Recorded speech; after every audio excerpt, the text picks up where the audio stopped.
তো আজকে আমরা দেখছি ক্লাস 11 ফিজিক্স কোশ্চেন পেপার 3 নম্বরের সলিউশন। দেখি তাহলে সেকশন 1 এর এমসিকিউ কোশ্চেনগুলো।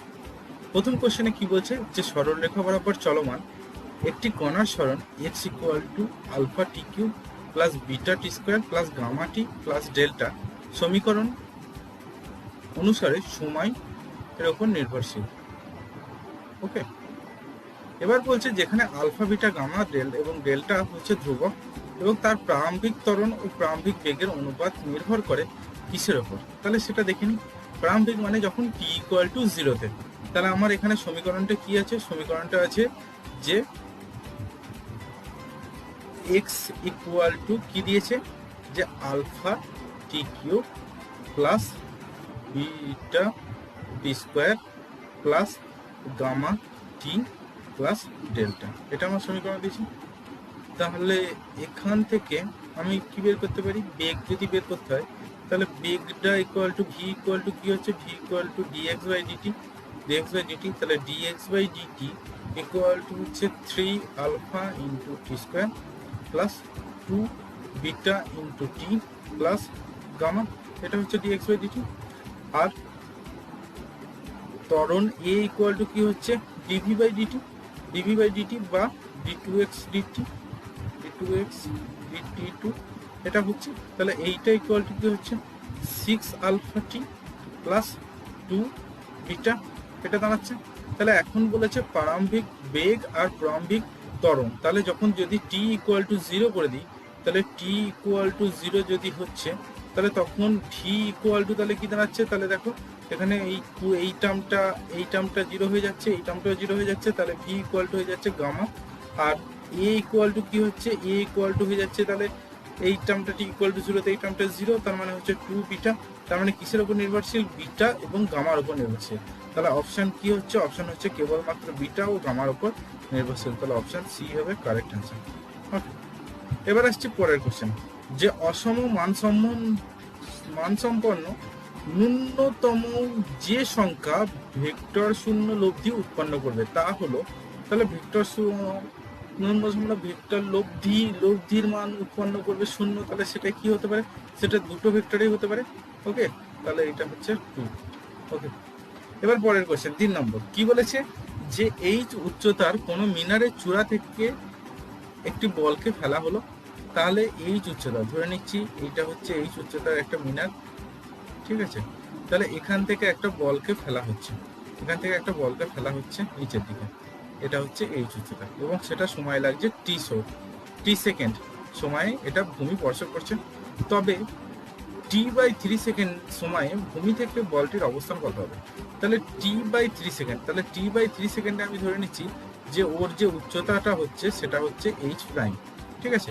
তাহলে এইচ প্রাইম ইকুয়াল টু, তাহলে কি হচ্ছে এইচ প্রাইম ইকুয়াল টু, এখানে এইচ ইকুয়াল টু কি হয়েছে, এইচ ইকুয়াল টু হচ্ছে হাফ জি টি স্কোয়ার, কারণ এর প্রারম্ভিক বেগ আমি ধরে নিচ্ছি 0, জাস্ট ফেলা হয়েছে, কোনো বেগে ফেলা হয়নি, তাই প্রারম্ভিক বেগ 0, মানে অবাধে পতনশীল হিসাবে ধরছি। তাহলে এইটা ইকুয়াল টু কি হচ্ছে 1/2 জি টি স্কোয়ার বাই 3 স্কোয়ার, মানে হচ্ছে 9, তার মানে ইকুয়াল টু হচ্ছে h/9 ডিস্টেন্স। তাহলে ভূমি থেকে কতটা দূরত্ব হচ্ছে এইটা, তার মানে h মাইনাস h প্রাইম, তাহলে এইটা ইকুয়াল টু কি হচ্ছে h মাইনাস h/9, তার মানে ইকুয়াল টু হচ্ছে 8h/9। তাহলে আমার অ্যান্সার কোনটা হচ্ছে 8h/9 মিটার, এটা সি অপশন সি। এবার আসছি 4 কোশ্চেন, দেখি বোর্ডটা একটু ক্লিয়ার করে নিই। তাহলে দেখো 4 কোশ্চেনে কি বলছে, 4 কোশ্চেনে বলছে যে 120 কেজি ভর সম্পন্ন একটি রকেটকে মহাকর্ষ মুক্ত অঞ্চলে উৎক্ষেপণ করা হলো, ওকে, বা উৎক্ষেপ করা হলো। এটা 1 কেজি পার সেকেন্ড হারে গ্যাস 600 মিটার পার সেকেন্ড বেগে নির্গত করে। রকেটের প্রারম্ভিক ত্বরণ কত হবে? তাহলে আমরা রকেটের ক্ষেত্রে সমীকরণটা কি জানি, যে এ ইকুয়াল টু হয় v by m dm dt, এটা হচ্ছে রকেটের সমীকরণ। যদি আমি জি এর মানটা না ধরি, তাই তো, তাহলে এখানে কি কি দিয়েছে, এখানে ভি এর মান দিয়েছে কত, 600,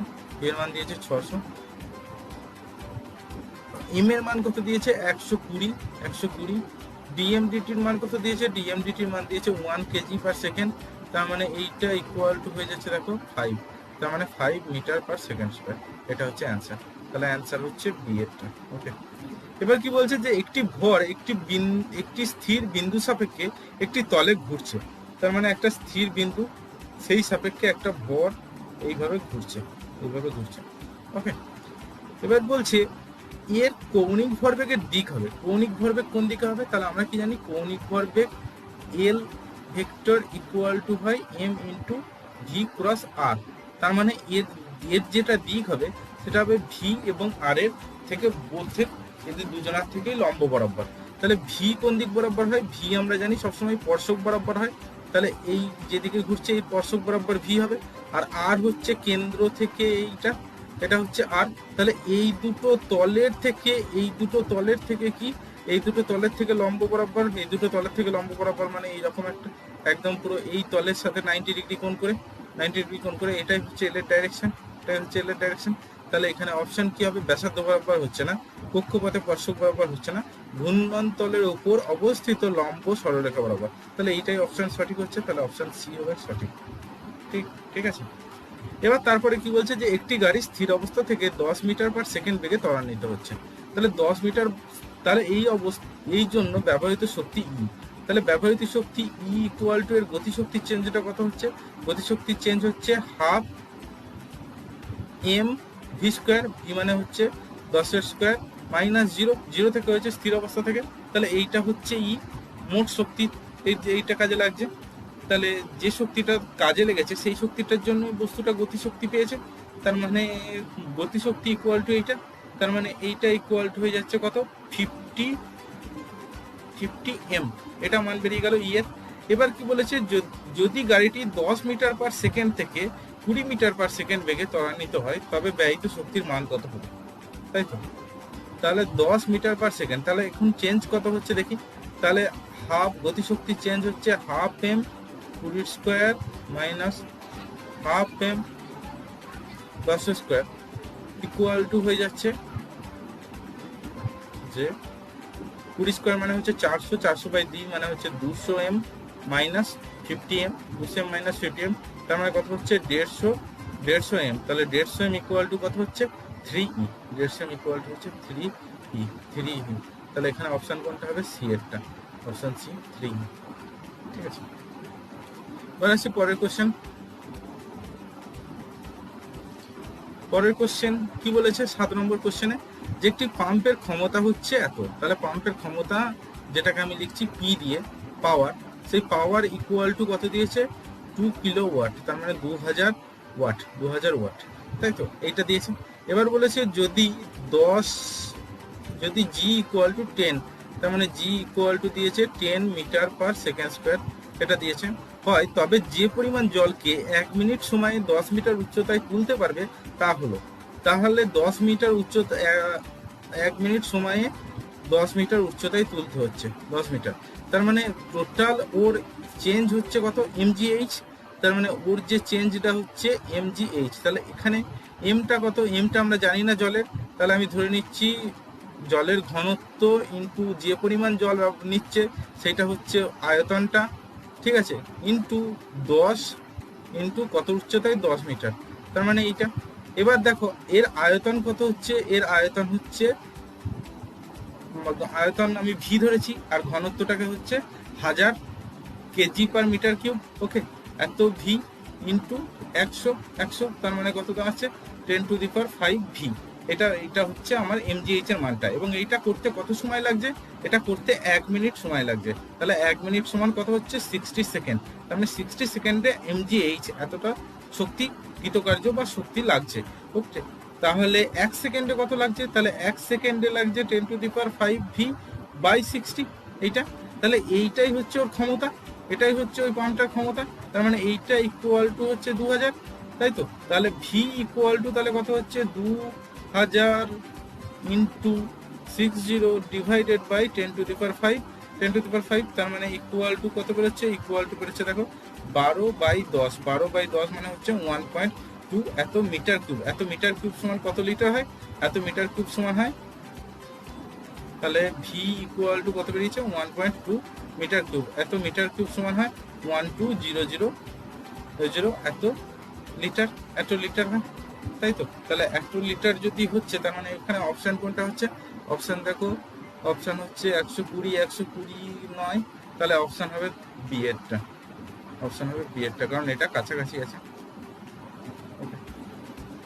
এবার আসছি পরের কোশ্চেন, 8 নম্বর কোশ্চেন।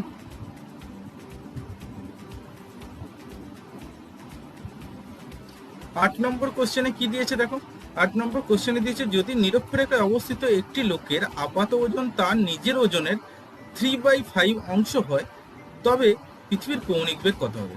তাহলে নিরক্ষরেখায় অবস্থিত জি এর মান কি হয়? নিরক্ষরেখায় জি এর মান, নিরক্ষরেখায় জি এর মান হয় জি ইন্টু ওমেগা স্কোয়ার ইন্টু আর, এটা হয় নিরক্ষরেখায় জি এর মান। তাহলে এইটা ইকুয়াল টু দিয়েছে 3/5 জি, তার মানে এটাই হচ্ছে ওর ওজন হবে, এই জি এর জন্যই ভ্যারি হচ্ছে ওজনটা। তার মানে এখান থেকে আমি কি পেয়ে যাচ্ছি, যে 2/5 জি ইকুয়াল টু হচ্ছে ওমেগা স্কোয়ার আর, তার মানে ওমেগা স্কোয়ার, তাহলে কি হচ্ছে omega square equal to 2 g by 5 r 5 r এটা বেরোচ্ছে, তাহলে ওমেগা ইকুয়াল টু কত বেরোচ্ছে? √2g/5 আর, এটা হচ্ছে ওমেগার মান। তাহলে আমার অ্যান্সার কোনটা হচ্ছে? অ্যান্সার হচ্ছে 2g/5 আর, তার মানে এটা। এবার আসছি পরের কোশ্চেন। পরের কোশ্চেন কি দিয়েছে, যে 9 নম্বর কোশ্চেন, যে একটি উপাদানের অসহ্য পীড়ন হচ্ছে এত, তার মানে ওটাই হচ্ছে সর্বোচ্চ পীড়ন, ওকে, তারপরে ও আর সহ্য করতে পারবে না। এবার কি বলছে, যে যদি উপাদানের ঘনত্ব হয় এত, তবে উক্ত উপাদানের দৈর্ঘ্য কত হলে তা নিজের ওজনের জন্য ছিঁড়ে যাবে? তা নিজের ওজনের জন্য তাহলে ছিঁড়ে যাবে, তাহলে সেটা দেখি। তাহলে দেখো, আমার এই যে পীড়ন, পীড়নের মান, পীড়ন মানে কি হচ্ছে এফ বাই ক্ষেত্রফল, মানে আর ক্ষেত্রফলটাকে যদি আলফা ধরি, তাহলে f by alpha equal to দিয়েছে 10⁶ নিউটন পার মিটার স্কোয়ার, তার মানে এটাই হচ্ছে সব থেকে ম্যাক্সিমাম ভ্যালু, এটাই হচ্ছে ম্যাক্সিমাম, এটাই হচ্ছে ম্যাক্সিমাম ভ্যালু, ঠিক আছে? তাহলে এটা যদি ম্যাক্সিমাম হয়, এখন কি বলেছে, যে এর উপর যে চাপ পড়ছে, কি বলেছে, নিজের ওজনের জন্য, তাহলে নিজের ওজন মানে হচ্ছে এমজি, তাহলে এমজির জন্য যে চাপটা পড়ছে, তাহলে এমজিটাকে আমি লিখতে পারি রো ইন্টু এর ভলিউম, মানে হচ্ছে আয়তন, তাহলে আয়তন হচ্ছে ক্ষেত্রফল ইন্টু ওর যে দৈর্ঘ্য, তারের ক্ষেত্রফল ইন্টু দৈর্ঘ্য ইন্টু জি, এটা লিখতে পারি। তাহলে এটাই হচ্ছে এর সর্বোচ্চ মান হচ্ছে, যদি সর্বোচ্চ মান, তার মানে সর্বোচ্চ মান হচ্ছে কি হচ্ছে বল, সেটা হচ্ছে যে, তার মানে রো এল জি, এইটা ইকুয়াল টু হবে 10⁶, এটাই হচ্ছে সর্বোচ্চ। তাহলে এল ইকুয়াল টু হচ্ছে 10⁶ by rho g, 10⁶ by rho g. এবার তাহলে এটা হচ্ছে 10⁶, রো এর মান কত দিয়েছে? রো এর মান দিয়েছে 3 ইন্টু 10⁻³ 3 ইন্টু 10⁻³ ইন্টু জি এর মান কত দিয়েছে? জি এর মান দিয়েছে 10। তাহলে কেটে যাচ্ছে, তাহলে দেখো কি হচ্ছে, যে 100/3 মানে হচ্ছে 33.3 মিটার, 33.3 মিটার, এটা হচ্ছে অ্যান্সার। তার মানে 33.3 মিটার, সি হচ্ছে অপশন। এবার পরের কোশ্চেন দিয়েছে 10 নম্বরে, দেখি।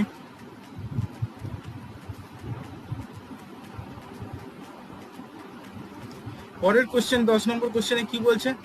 10 নম্বর কোশ্চেনে বলছে, যে যখন একটি দণ্ডকে উত্তপ্ত করা হয় কিন্তু তার প্রসারণকে বাধা প্রদান করা হয়, তাহলে উত্তপ্ত করা হলে তার কি হচ্ছে? দৈর্ঘ্যের বৃদ্ধি হচ্ছে, তাই তো? তাহলে দৈর্ঘ্যের বৃদ্ধি হচ্ছে, কিন্তু সেই প্রসারণটাকে বাধা দেওয়া হচ্ছে, তার মানে ওর মধ্যে একটা পীড়ন তৈরি হচ্ছে। তাহলে সেই পীড়নটা কোন বিষয়ের উপর নির্ভর করে না? তাহলে কোন বিষয়? দণ্ডের উপাদান, দণ্ডের উপাদানের উপর অবশ্যই নির্ভর করে, তাই তো? তার মানে এই যে দৈর্ঘ্য প্রসারণ গুণাঙ্ক, এইটা কার উপর নির্ভর করে? এটা অবশ্যই দণ্ডের উপাদানের উপর নির্ভর করে। উষ্ণতা বৃদ্ধি হলে সেটাও নির্ভর করে উষ্ণতার উপর, আর দণ্ডের দৈর্ঘ্যের উপরে নির্ভর করে, দৈর্ঘ্যের উপরে নির্ভর করে, কারণ L minus L zero equal to কি হয়? L0 ইন্টু আলফা টি, এইটাই দৈর্ঘ্য প্রসারণ হয়, তাই তো? তাহলে এই দৈর্ঘ্য প্রসারণটা নির্ভর করছে এর উপরও, নির্ভর করছে এর উপরও, তার মানে তিনটের উপরে নির্ভর করছে। তাহলে কি হবে অপশন? এদের একটিও নয়, এটাই হবে অপশন। এবার বলছে টি কে উষ্ণতায় একটি কৃষ্ণ বস্তু থেকে সর্বোচ্চ নিগর্ত বিকিরণের জন্য ওদের তরঙ্গ দৈর্ঘ্য যদি এত হয়, তাহলে কি হবে? তাহলে তরঙ্গ দৈর্ঘ্য যদি অত হয় তাহলে কিসের উপর নির্ভরশীল আমরা জানি, তাহলে এটা হবে তরঙ্গ দৈর্ঘ্যটা ডি এরটা। ওকে, এবার পরের কোশ্চেনটা আসছি 12টা। কি বলেছে যে একটি নমুনা গ্যাস 0 ডিগ্রি সেন্টিগ্রেড উষ্ণতায় আছে, তাহলে 0 ডিগ্রি সেন্টিগ্রেড মানে কত হচ্ছে 273 কেলভিন। 273 কেলভিন এইটা হচ্ছে দিয়েছে। এবার কত উষ্ণতায় গ্যাসটিকে উত্তপ্ত করলে তার অণুগুলোর বর্গসাধ্য গড়বেগ দ্বিগুণ হবে। তার মানে প্রথমে যেটা গড়বেগ সেটা যদি CRMS, ঠিক আছে, তাহলে এইটা যদি CRMS হয় তাহলে তারপরে কি হচ্ছে, তারপরে এমন একটা তাপমাত্রা, তাহলে এই তাপমাত্রাটাকে আমি ধরে দিচ্ছি T1 তাপমাত্রায় হচ্ছে CRMS, এটা হচ্ছে গড় বর্গবেগ। এবার তারপরে আমি ধরছি T2 তাপমাত্রায় ওর গড় বর্গবেগ হচ্ছে 2 CRMS, তাহলে 2 CRMS বাই CRMS এইটা কিসের উপর নির্ভরশীল? এটা T এর সাথে রুটের প্রপোর্শনাল, তার মানে T2 বাই T1, তার মানে এইটা হয়ে যাচ্ছে 2, তার মানে এটা হচ্ছে 4, স্কোয়ার করে দিলে T2 বাই T1, তার মানে T2 ইকুয়াল টু হচ্ছে 4 ইন্টু T1, তার মানে 273-এর 4 দিয়ে গুণ করলে কত হচ্ছে 2 থাকলো 9, আর হচ্ছে 9, এত কে সমান কত ডিগ্রি সেন্টিগ্রেড? 273 যদি বাদ দিই, 9 নয় 10, 1092, তাহলে এইটা যদি বাদ দিই তাহলে এইটা কত হচ্ছে 1092 থেকে 273 যদি বাদ দিই তাহলে হচ্ছে 819 এত ডিগ্রি সেন্টিগ্রেড। তাহলে অ্যান্সার কোনটা হবে? অ্যান্সার হবে সি একটা। ওকে, এবার আসছে পরবর্তী কোশ্চেন, তার আগে বোর্ডটা ক্লিয়ার করে নিই। তাহলে পরের কোশ্চেনে কি বলছে? পরের কোশ্চেনে বলছে যে যদি সমসামঞ্জস্য গতিতে চলমান একটি কণার কি দিয়ে দিয়েছে, সরণ দিয়ে দিয়েছে এবং সমীকরণটা সম্পর্কযুক্ত, তবে দোলনকাল কি হবে? তাহলে আমি কি করব? তাহলে আমি প্রথমে দেখে নিচ্ছি কি কি দেওয়া আছে অপশন, যে 4v স্কোয়ার ইকুয়াল টু হচ্ছে 25 মাইনাস এক্স স্কোয়ার, এটা দেওয়া আছে। তাহলে এখান থেকে আমাকে কি বের করতে হবে? আমি তাহলে দেখি এর মানটা বের করতে চাইবো, এর মানটা কত সেটা বের করবো। তাহলে এখান থেকে আমি লিখতে পারি এইটা ইকুয়াল টু, আমি যদি ডেরিভেটিভ করি একে এক্স এর বোথ সাইডে এক্স দিয়ে ডেরিভেটিভ করছি, তাহলে কি হচ্ছে দেখো 4 into 2v into dv by dx, এটা ইকুয়াল টু কি হচ্ছে 25 এরটা হচ্ছে 0 মাইনাস 2x, এটা দাঁড়াচ্ছে। তাহলে এখান থেকে কি পেয়ে যাচ্ছি দেখো, এখান থেকে পেয়ে যাচ্ছি যে 8v dvdx ইকুয়াল টু হচ্ছে মাইনাস 2x, তার মানে এইটা ইকুয়াল টু হচ্ছে v dvdx ইকুয়াল টু হচ্ছে মাইনাস x বাই 4, এখন এ ইকুয়াল টু আমরা কি জানি, এ ইকুয়াল টু হচ্ছে ডিভি বাই ডিটি, এটাকে আবার লিখতে পারি যে dv by dx into dx by dt, তার মানে ডিএক্স বাই ডিটি মানে ভি ইন্টু ডিভি ডিএক্স, তার মানে এটাই হচ্ছে এ, তার মানে এ ইকুয়াল টু কি দাঁড়ালো, এক্স বাই 4, তার মানে আর কিন্তু অ্যাকচুয়ালি যদি সামঞ্জস্য গতি হয় বা সরল দোল গতি হয় তাহলে এর সমীকরণ হয় এইটা a equal to minus omega square a হয়। তার মানে এখানে ওমেগা স্কোয়ার ইকুয়াল টু কি দাঁড়াচ্ছে 1/4, তার মানে ওমেগা ইকুয়াল টু কত দাঁড়াচ্ছে, ওমেগা ইকুয়াল টু হাফ দাঁড়াচ্ছে।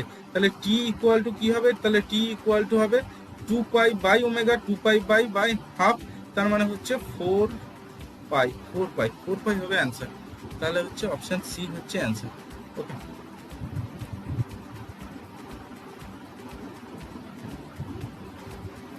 এবার আসছি পরের কোশ্চেন 14 নম্বর কোশ্চেনে কি দিয়েছে? 14 নম্বর কোশ্চেনের এমসিকিউ এর শেষেরটা, যে যদি একই কম্পাঙ্ক একই বিস্তার সম্পন্ন দুটি তরঙ্গ উপরিপাত হয়ে সমান বিস্তারযুক্ত একটি লব্ধি বিশৃঙ্খলা সৃষ্টি করে, অর্থাৎ আমি ধরে নিচ্ছি যে y1 ইকুয়াল টু হচ্ছে এ সাইন ওমেগা টি, এটা হচ্ছে, আর y2 ইকুয়াল টু হচ্ছে এ সাইন কম্পাঙ্ক 1, তার মানে ওমেগা টি প্লাস ফাই, এই ফাইটাই হচ্ছে এর মধ্যে কি দশা পার্থক্য।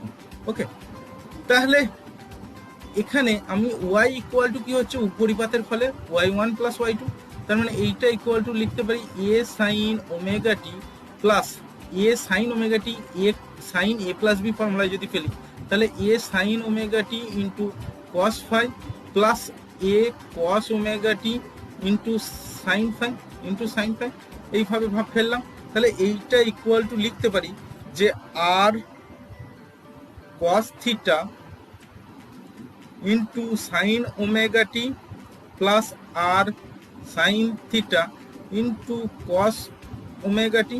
তার মানে এইটা ইকুয়াল টু হচ্ছে r sine omega t plus theta.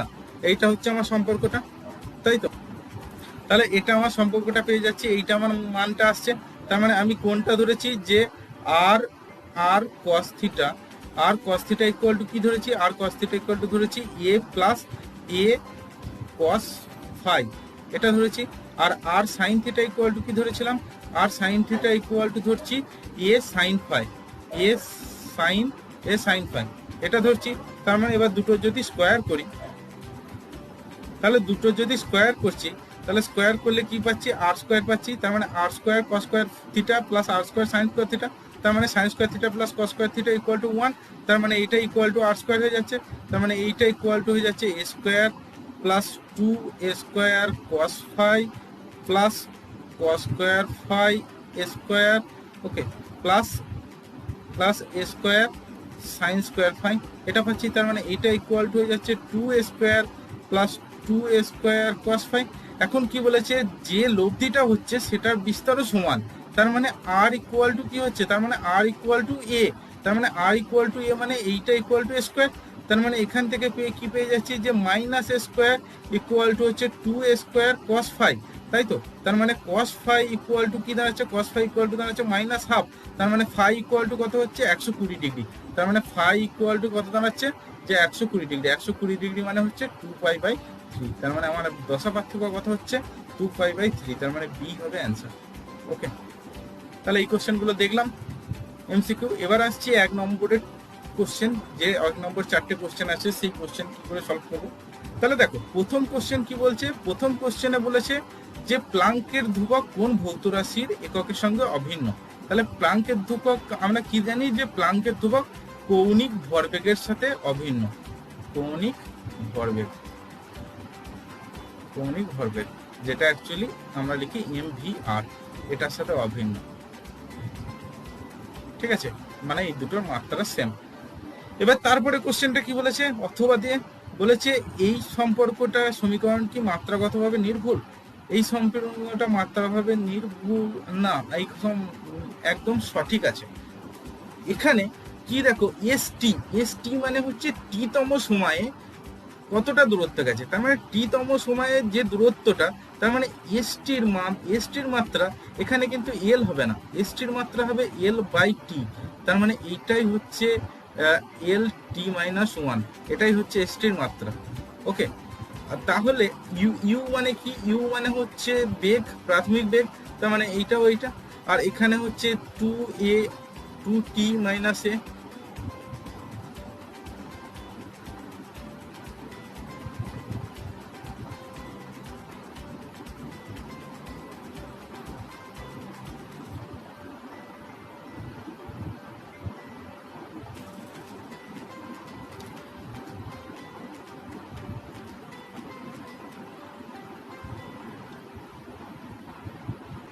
ওকে, তাহলে আমরা দেখছি সেকশন 2 গ্রুপের 1 নম্বরের কোশ্চেনগুলো কিভাবে সলভ করতে হবে। তাহলে প্রথম কোশ্চেন কি বলেছে? প্রথম কোশ্চেন বলেছে যে প্ল্যাঙ্ক ধ্রুবক কোন ভৌত রাশির এককের সঙ্গে অভিন্ন, তাই তো প্রথম কোশ্চেন। তাহলে প্রথম কোশ্চেনে প্ল্যাঙ্ক ধ্রুবক কোন ভৌত রাশি? তাহলে এখানে আমি যদি বোরের দ্বিতীয় তত্ত্ব অনুসারে কি জানি, যে সেই সব কক্ষপথগুলোই অ্যালয়েড মানে থাকে যার কৌণিক ভরবেগের মান NH এর সমান। তার মানে এখানে n, তাহলে H বার মানে হচ্ছে H। তাহলে প্লাঙ্ক ধ্রুবক কার সাথে সমান হচ্ছে? প্লাঙ্ক ধ্রুবক কার সাথে সমান হচ্ছে? সমানুপাতিক হচ্ছে অ্যাঙ্গুলার মোমেন্টাম মানে কৌণিক ভরবেগ। তাহলে এখানে কৌণিক ভরবেগ হবে সেই ভৌত রাশি। এবং এর মাত্রাটা কি হবে? এর মাত্রাটা হবে m L square T to the power -1, এটা হবে প্লাঙ্ক ধ্রুবকের মাত্রা। ওকে, এবার আসছি তার পরের কোশ্চেন। পরের কোশ্চেন কি বলেছে, অথবাটা যে s t equal to u plus half a two t minus one সমীকরণটা কি মাত্রাগতভাবে নির্ভুল? তাহলে মাত্রাগতভাবে নির্ভুল চেক করার জন্য আমাকে কি করতে হচ্ছে, আমাকে প্রথম ধরতে হচ্ছে লেফট হ্যান্ড সাইডে কে আছে, তাহলে লেফট হ্যান্ড সাইডে আছে এস টি, তার মানে এটা কি দূরত্ব, তার মানে এর মাত্রা হবে এল, এর মাত্রা হবে এল। আর রাইট হ্যান্ড সাইডে কে আছে, রাইট হ্যান্ড সাইডে আছে যে ইউ প্লাস হাফ এটি into two t minus one, এটা আছে। তাহলে দেখো এইটাকে আমি দুভাগে লিখতে পারি, ইউ প্লাস এটি মাইনাস এ বাই টু, এটা লিখতে পারি। তাহলে দেখো এখানে কি হচ্ছে, ইউ এর মাত্রা কি হচ্ছে প্রাথমিক বেগ, তার মানে এইটা। আবার এটির মাত্রাও কিন্তু এল টি মাইনাস ওয়ান, এটাই হচ্ছে। কিন্তু এই যে জিনিসটার এটার মাত্রা কি হচ্ছে, এ বাই টু এর মাত্রা, এ বাই টু এর মাত্রা হচ্ছে এল টি টু দি পাওয়ার -2। তার মানে এই যে সমীকরণটা এটা মাত্রাগতভাবে নির্ভুল নয়, মানে এটা ত্রুটি আছে। ওকে, মাত্রাগতভাবে। এবার পরের কোশ্চেন আসছি। পরের কোশ্চেনে কি বলছে দেখি।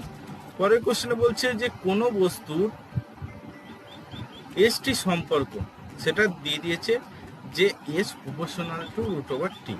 তার মানে টি এর মান যদি 1 হয় তাহলে এস হবে কত, এস হবে 1। যদি টি এর মান 1 হয়, টি এর মান 1 হয় তাহলে এস হচ্ছে 1, এস হচ্ছে 1।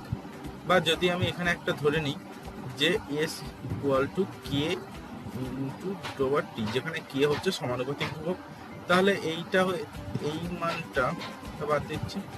তাহলে দাঁড়াও, তাহলে জিনিসটা কি হচ্ছে দেখি। জিনিসটা হচ্ছে যে তাহলে এস ইকুয়াল টু কি দাঁড়াচ্ছে, এস ইকুয়াল টু দাঁড়াচ্ছে কে। যখন টি ইকুয়াল টু 2 হচ্ছে তখন এস ইকুয়াল টু কি দাঁড়াচ্ছে, √2k। যখন এস ইকুয়াল টু 3 হচ্ছে তখন টি ইকুয়াল টু 3 হচ্ছে তখন এস ইকুয়াল টু হচ্ছে √3k। যখন টি ইকুয়াল টু 4 হচ্ছে তখন এস ইকুয়াল টু কি হচ্ছে 2k।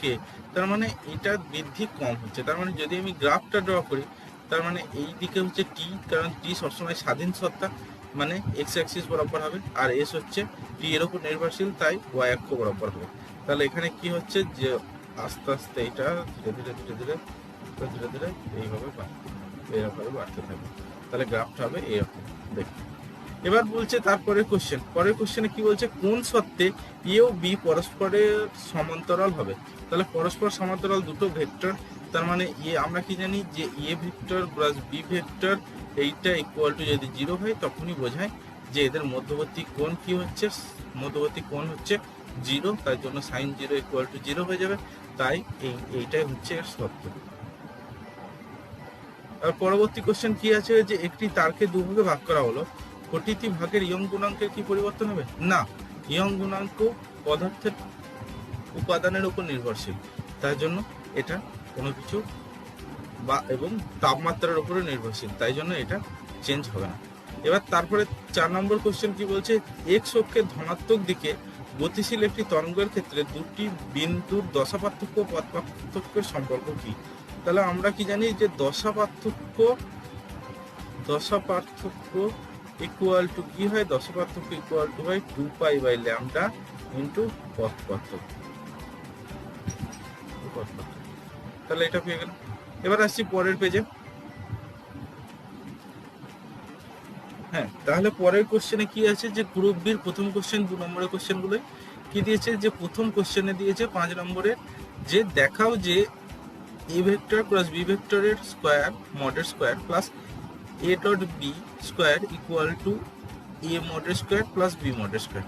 তাহলে আমরা কি জানি যে এ কোনো একটা vector a cross b vector equal to কি হয়, এ ক্রস বি ভেক্টর হয় a b sine theta into n cap, যেখানে থিটা হচ্ছে এ এবং বি এর মধ্যবর্তী কোণ এবং এন ক্যাপ হচ্ছে এ এবং বি এর লম্ব বরাবর একক ভেক্টর, দুজনের ক্ষেত্রেই লম্ব। ওকে, লম্ব বরাবর একক ভেক্টর। আর a dot b equal to কি জানি, a dot b equal to আমরা জানি যে এ বি cos থিটা। তার মানে এখানে দেখো এটা ভেক্টর প্রোডাক্ট আর এটা হচ্ছে স্কেলার প্রোডাক্ট।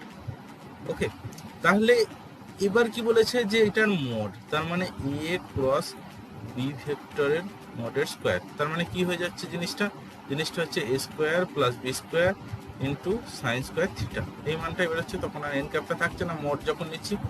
আর এর সাথে কাকে যোগ করতে বলছে, এর সাথে যোগ করতে বলছে plus a dot b, a dot b square, just square বলেছে, তাহলে এটা আর মড বলেনি।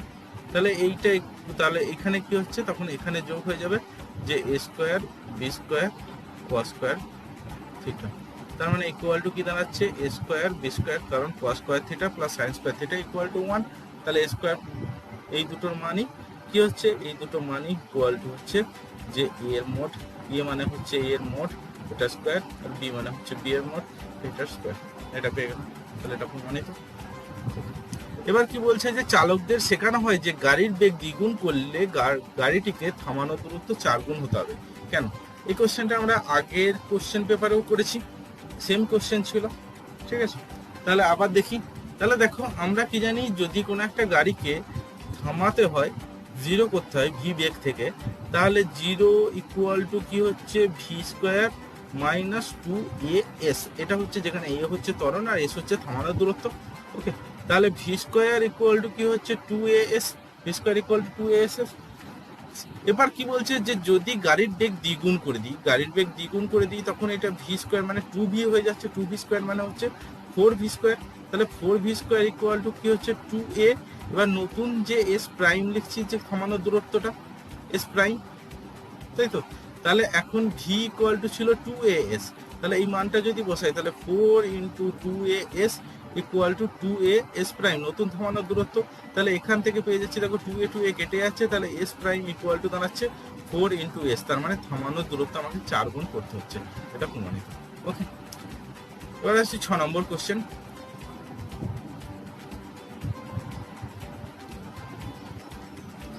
6 নম্বর কোশ্চেনে কি বলেছে যে 10 কেজি ভরের একটি বস্তুর ওপর F vector equal to 3i cap plus 4j cap newton বল প্রযুক্ত হলে বস্তুটির ত্বরণ কত হবে, তাই তো। তাহলে এখানে বল কি দিয়েছে, বলের মান দিয়েছে 3i cap plus 4j cap, এটা এত নিউটন। তাহলে আমরা কি জানি, বল ইকুয়াল টু হচ্ছে বস্তুর ভর ইন্টু ত্বরণ। তাহলে এখান থেকে ত্বরণ ইকুয়াল টু কি হচ্ছে, বল বাই ভর। তার মানে এখন বলের মান কত দিয়েছে আর ভরের মান কত দিয়েছে, বল হচ্ছে এই ভেক্টরটা দিয়েছে আর ভর দিয়েছে 10 কেজি। তার মানে এইটা হয়ে যাচ্ছে 0.3 i cap plus 0.4 j cap, এটা মানটা বেরোলো। তাহলে এবার এর মানটা বের করতে হবে। তাহলে এর মানটা যদি মড করে বের করি, তাহলে জিনিসটা কি হচ্ছে, মড করলে root over of 0.3 square plus 0.4 এর স্কোয়ার, তার মানে 0.43 স্কোয়ার মানে হচ্ছে 0.09 প্লাস 0.16, তার মানে জিনিসটা দাঁড়াচ্ছে 0.25 ইকুয়াল টু কি হচ্ছে রুটেড, তার মানে এটা হচ্ছে 0.5, তার মানে 0.5 এত মিটার পার সেকেন্ড স্কোয়ার, এটা হচ্ছে মান। ওকে, এবার পরের কোশ্চেন দেখি, তার আগে বোর্ডটা ক্লিয়ার করে নিই। পরের কোশ্চেনে কি বলছে দেখি। পরের কোশ্চেনে বলছে যে দেখাও যে সার্কাসে মৃত্যু কূপের খেলায় কূপের দেওয়ালে ঘূর্ণনরত কোনো গাড়ির সর্বনিম্ন বেগ হবে v equal to root over g r by mu, যেখানে জি হচ্ছে অভিকর্ষজ ত্বরণ, আর হচ্ছে কূপের ব্যাসার্ধ, এবং মিউ হচ্ছে কূপের দেওয়াল গাড়ির চাকার মধ্যে ঘর্ষণ গুণাঙ্ক। তাহলে এখানে আমি কি করছি, এটা হচ্ছে মরণ কূপের মতো ব্যাপার।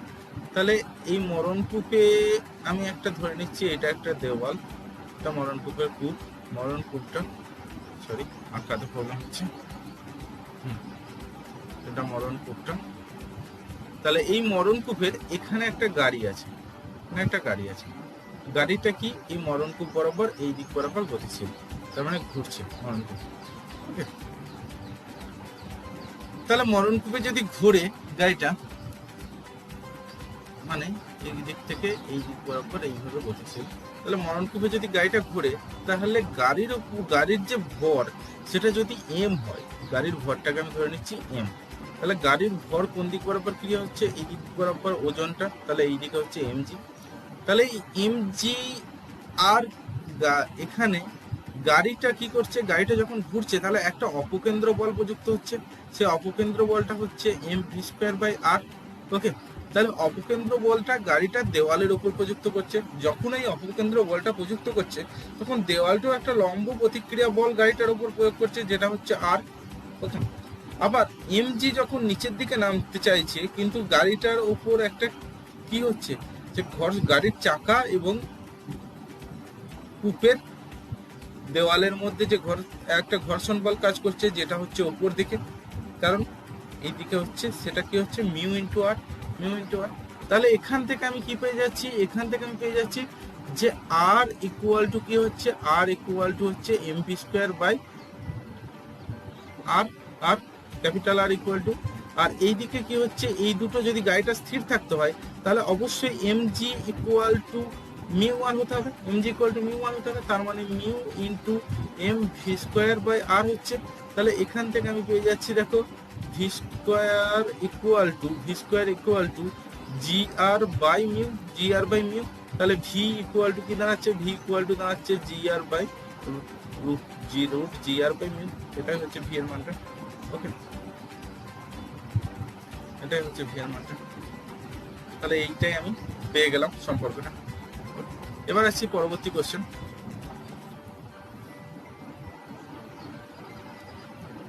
পরবর্তী কোশ্চেনে কি বলছে, পরবর্তী কোশ্চেনে বলা হচ্ছে যে 1 মিলিমিটার ব্যাসার্ধের একটি সাবান জলের বুদবুদ তৈরি করতে হলে কত কৃতকার্য সম্পন্ন করতে হবে।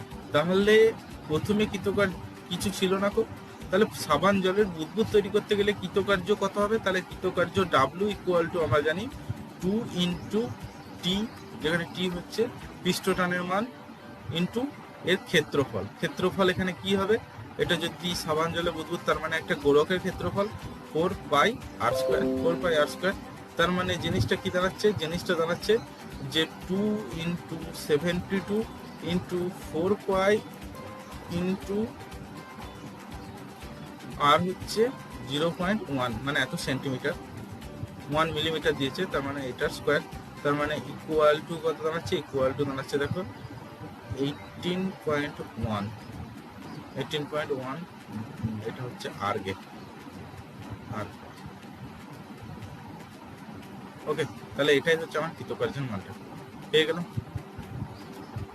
এবার পরের কোশ্চেন আসছে অথবা, দেখি তাহলে আমরা কি জানি, যে এখানে কোশ্চেনটা বলেছে যে কোনো সান্দ্রপ্রবাহী মাধ্যমের মধ্যে দিয়ে পতনশীল কোনো গোলাকার নিরেট বস্তু যে প্রান্তীয় বেগ নিয়ে চলে তা কোন কোন বিষয়ের উপর নির্ভর করবে।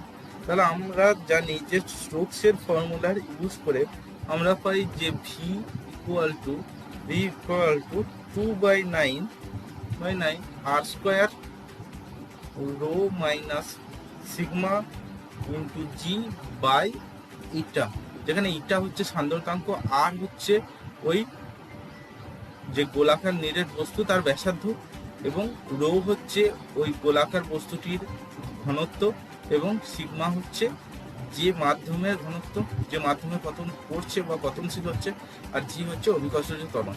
তাহলে এখানে কিসের নির্ভর করে, এখানে নির্ভর করছে ভি এর মানটা আর এর ওপর, 1 নম্বর, আর হচ্ছে গোলকের ব্যাসার্ধের বর্গের সাথে সমানুপাতিক। নাম্বার 2 কি হচ্ছে, নাম্বার 2 হচ্ছে যে গোলকের উপাদান এবং মাধ্যমের উপাদানের ঘনত্বের অন্তর্ফলের সঙ্গে সমানুপাতিক, মানে রো মাইনাস সিগমার উপর সাথে সমানুপাতিক। আর কিসের সাথে সমানুপাতিক, সেটা হচ্ছে জি এর উপর অভিকর্ষজ ত্বরণের উপর নির্ভরশীল, আর হচ্ছে সান্দ্রতাঙ্কের সঙ্গে মাধ্যমের যে সান্দ্রতাঙ্ক তার সঙ্গে ব্যস্তানুপাতিক। ওকে, তাহলে এইগুলো, এটা হচ্ছে এই কোশ্চেনের অ্যান্সার। এবার আসছি পরের কোশ্চেন, 8 নম্বর কোশ্চেন। 8 নম্বর কোশ্চেনে কি বলেছে দেখি। 8 নম্বর কোশ্চেনে বলছে যে 2 মোল 1 পরমাণু গ্যাস ও 1 মোল দ্বিপরমাণু গ্যাস মেশানো হলে মিশ্রণের গামার মান নির্ণয় করো। তাহলে আমরা কি জানি যে 1 পরমাণু গ্যাস যেটা হয়, মানে 1 মোল এক পরমাণু গ্যাসের ক্ষেত্রে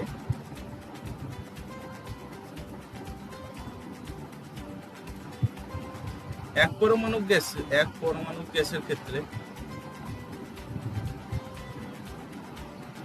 ক্ষেত্রে কি হচ্ছে যে আমরা জানি গামার মান কত হয়, গামার মান হয় 1.67 এবং এবং সিপির মান কত হয়, সিপির মান হয় 5/2 আর এবং সিভির মান কত হচ্ছে, সিভির মান হয় 3/2 আর এটা হয়। আর দ্বিপরমাণু গ্যাসের ক্ষেত্রে কি হচ্ছে দেখি, দ্বিপরমাণু গ্যাসের ক্ষেত্রে হয় গামার মান 1.4, সিপির মান হয় 7/2 আর সিভির মান হয় 5/2 আর। এখন কি দেয়া আছে যে 2 মোল এক পরমাণু গ্যাস দেয়া আছে আর 1 মোল দ্বিপরমাণু গ্যাস আছে।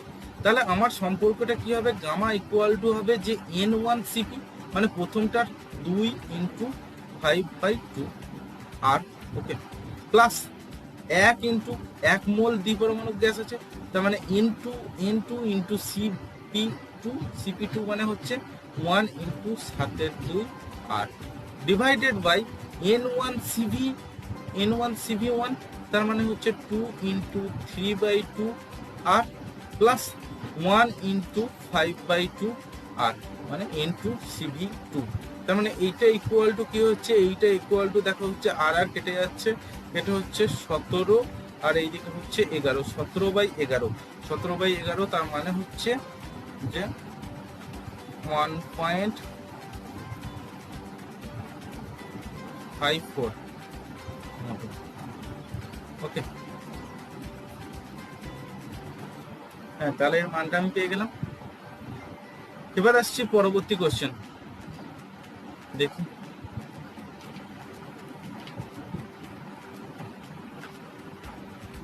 পরবর্তী কোশ্চেনে কি দিয়েছে যে বায়ুর সিভি ইকুয়াল টু এত আর সিপি ইকুয়াল টু এত হলে জে এর মান নির্ণয় করো। তাহলে জে এর মান আমাকে কিভাবে নির্ভর করতে হবে, জে এর মান আমাকে বের করতে হবে যে জে এর মান আমাকে কোন ফর্মুলা থেকে বের করতে হবে, যে কিউ ইকুয়াল টু জে এর মান আমাকে বের করতে হচ্ছে যে ডাব্লু ইকুয়াল টু হচ্ছে জে ইন্টু কিউ, তাই তো। তাহলে জে ইকুয়াল টু হচ্ছে W/Q, এই ফর্মুলা থেকে আমাকে বের করতে হবে। তাহলে এখন ডাব্লু আর কিউ এর মান আমি আগে বের করে নিতে হবে। তাহলে দেখি কি করে বের করতে হবে। ওকে, তাহলে আমার এখানে কোশ্চেনটা কি আছে, কোশ্চেনটা দিয়েছে যে বায়ুর সিভি ইকুয়াল টু এত এবং সিপি ইকুয়াল টু এত হলে জে এর মান নির্ণয় করো। তাহলে আমরা কি জানি, আমরা সাধারণত জানি যে CP minus CV equal to হচ্ছে R/J। তাহলে এখান থেকে আমার জে এর মানটা বের করতে হবে। এখন দেয়া আছে যে সিপি ইকুয়াল টু দেয়া আছে কত, 0.2375 এত ক্যালোরি পার গ্রাম ইনভার্স পার ডিগ্রি সেন্টিগ্রেড, এটা দেওয়া আছে। তার মানে এটাকে আমি লিখতে পারি 0.2375 ক্যালোরি পার গ্রাম ইনভার্স পার কেলভিন ইনভার্স, এইভাবে লিখতে পারি। আবার সিভি ইকুয়াল টু কত দেওয়া আছে, 0.1684 ক্যালোরি পার গ্রাম ইনভার্স পার কেলভিন ইনভার্স, এইভাবে লিখছি। তাহলে এখন আমাকে আর এর মানটা প্রথম জানতে হবে, তারপরে আমি জে এর মানটা জানবো। তাহলে বায়ুতে কি দেওয়া আছে, বায়ুর ঘনত্ব দেওয়া আছে কত, বায়ুর ঘনত্ব রো যদি হয় ধরি, তাহলে এইটা ইকুয়াল টু দেওয়া আছে 1.293 এত গ্রাম পার লিটার, মানে হচ্ছে 0.001,293 গ্রাম পার সিসি, এত হচ্ছে। তাহলে 1 গ্রাম এয়ার বা বায়ুর এর ভলিউম কত হচ্ছে, এর ভলিউম বা আয়তন কত হচ্ছে, এর আয়তন হচ্ছে 1/ρ, যেহেতু রো ইকুয়াল টু কি হয়, ভর বাই আয়তন, তাহলে আয়তন ইকুয়াল টু লিখতে পারি ভর বাই ঘনত্ব। তাহলে 1 গ্রামের ভর হচ্ছে 1 গ্রাম ভরের জন্য এটা, তাহলে এইটা ইকুয়াল টু এর মানটা কত আসছে, এর মানটা আসছে যে 7, এই যদি মানটা বসাই তাহলে 773.395 এত সিসি, এটার মানটা চলে এলো ভলিউমটা। এখন আমরা আর ইকুয়াল টু কি জানি, R equal P V equal to RT, তাহলে আর ইকুয়াল টু হচ্ছে পিভি বাই টি মানে আমি ওখানে টি ইকুয়াল টু কি ধরবো, টি ইকুয়াল টু 273 কেলভিন বা 0°C ধরছি। আর পি ইকুয়াল টু কি হচ্ছে, পি ইকুয়াল টু হচ্ছে 76 সেন্টিমিটার অফ এইচজি মার্কিউরি, তার মানে হচ্ছে 13.6 ইন্টু 981 এত সেন্টিমিটার পার সেকেন্ড স্কোয়ার, জি এর মান ইন্টু 773.315। তাহলে এইটার যে মানটা আসছে, এর মানটা আসছে 2.8725 ইন্টু 10⁶ এত আর্ক পার গ্রাম ইনভার্স পার কেলভিন ইনভার্স, এটা মানটা আসছে। তাহলে এইটা যদি আর এর মান পেয়ে গেছি, তাহলে জে ইকুয়াল টু কি পাচ্ছি, জে ইকুয়াল টু পাচ্ছি আর বাই সিপি মাইনাস সিভি, তার মানে এর মানটা তখন আমি পাচ্ছি যে 4.157 ইন্টু 10⁷ আর্ক, এটা আমি মানটা পেয়ে গেলাম। ওকে, এবার আসছি পরবর্তী কোশ্চেনের আগে এটা বোর্ডটা ক্লিয়ার করে নিই একটু। পরবর্তী কোশ্চেনে কি বলছে যে একটি হালকা কাঠের টুকরো তার দৈর্ঘ্যের এল অংশ জলে ডুবিয়ে ভাসছে, টুকরোটিকে চেপে ছেড়ে দিলে ওর উলম্ব দোলনের দোলনকাল রাশিমালা নির্ণয় করো। তাহলে আমি ধরে নিচ্ছি যে এই একটা এখানে জলের মধ্যে কি একটা ব্লক আছে কাঠের টুকরো, সেই কাঠের টুকরোটা দেখছি, এইটা কাঠের টুকরোটা ভাসছে। ওকে, তাহলে এই কাঠের টুকরো কতটা অংশ ভাসছে, কাঠের টুকরো এল অংশ জলের মধ্যে ডুবে ভাসছে, ঠিক আছে। তাহলে এই কাঠের টুকরোর যে ক্ষেত্রফল সেটাকে আমি ধরছি আলফা, তাহলে আর্কিমিডিসের সূত্র অনুযায়ী কি হচ্ছে, আর্কিমিডিস সূত্র অনুযায়ী হচ্ছে যে এই টুকরোর যেটা ওজন হবে, টুকরোর ওজন যদি, টুকরোর ভর যদি এম হয়, তাহলে টুকরোর ওজন কত হচ্ছে এমজি। তাহলে এই এমজি ইকুয়াল টু কি হবে, অপসারিত জলের ওজন, তাহলে এর ক্ষেত্রে অপসারিত জলের ওজন কি হচ্ছে, অপসারিত জলের ওজন হচ্ছে এর ক্ষেত্রে আয়তন হচ্ছে এল ইন্টু আলফা হচ্ছে আয়তন, তার সাথে জলের ঘনত্ব যদি রো হয় ইন্টু এটা হয়ে যাচ্ছে ওর ভর ইন্টু জি, এটাই হচ্ছে অপসারিত জলের ওজন। তাহলে এইখান থেকে আমি কি পেয়ে যাচ্ছি, যে এম ইকুয়াল টু পেয়ে যাচ্ছি এল আলফা রো, এটা আমি পেয়ে গেলাম এর ভরটা, কাঠের ব্লকের ভরের মানটা। এবার বলছে টুকরোটিকে নিচের দিকে আরো যদি কি হচ্ছে, যে নিচের দিকে একটু চেপে দিচ্ছি, তাহলে নিচের দিকে আমি যে চেপে দিচ্ছি তাতে ধরছি যে টুকরোটা আরো এক্স অংশ নিচে নেমে যাচ্ছে, তারপর উপরে উঠবে, ঠিক আছে। এর ফলে এটা একটা কি হচ্ছে, যে উপর দিকে উঠবে, কার জন্য, যে ঊর্ধ্বমুখী প্লবতার জন্য, তাই তো। তাহলে ঊর্ধ্বমুখী প্লবতার জন্য উপরে উঠবে, আবার একবার নিচে নামছে, তো এর ফলে এর মধ্যে একটা কি হচ্ছে, সরল দোলগতি সৃষ্টি হচ্ছে। তাহলে সরল দোলগতি যদি সৃষ্টি হয়, তার মধ্যে এর মধ্যে যে অতিরিক্ত যে প্লবলতাটা, তাহলে সেটা কি দাঁড়াচ্ছে, সেটা ইকুয়াল টু দাঁড়াচ্ছে এফ ইকুয়াল টু কতটা অতিরিক্ত অপসারিত জল হচ্ছে, যদি এক্স অংশ নিচে নামে, তাহলে এক্স অংশ যদি নিচে নামে, তাহলে এক্স আলফা হচ্ছে ওই অতিরিক্ত এইটা minus of x alpha into rho into g, এটাই হচ্ছে অতিরিক্ত ওজন যদি আমি চেপে দিচ্ছি, সেই ওজনটাই হচ্ছে এর সাথে সমান, প্লবলতার সাথে সমান, তাই তো। এবার এইটা যদি সমান হয়ে যায়, তাহলে এখান থেকে আমি পেয়ে যাচ্ছি যে ত্বরণ equal to f by m, তার মানে এখান থেকে পেয়ে যাচ্ছি কি, যে এফ এর মান হচ্ছে কি আছে, এফ এর মান দেওয়া আছে minus x alpha rho into g divided by m এর মান কত পেয়েছি, এল আলফা রো।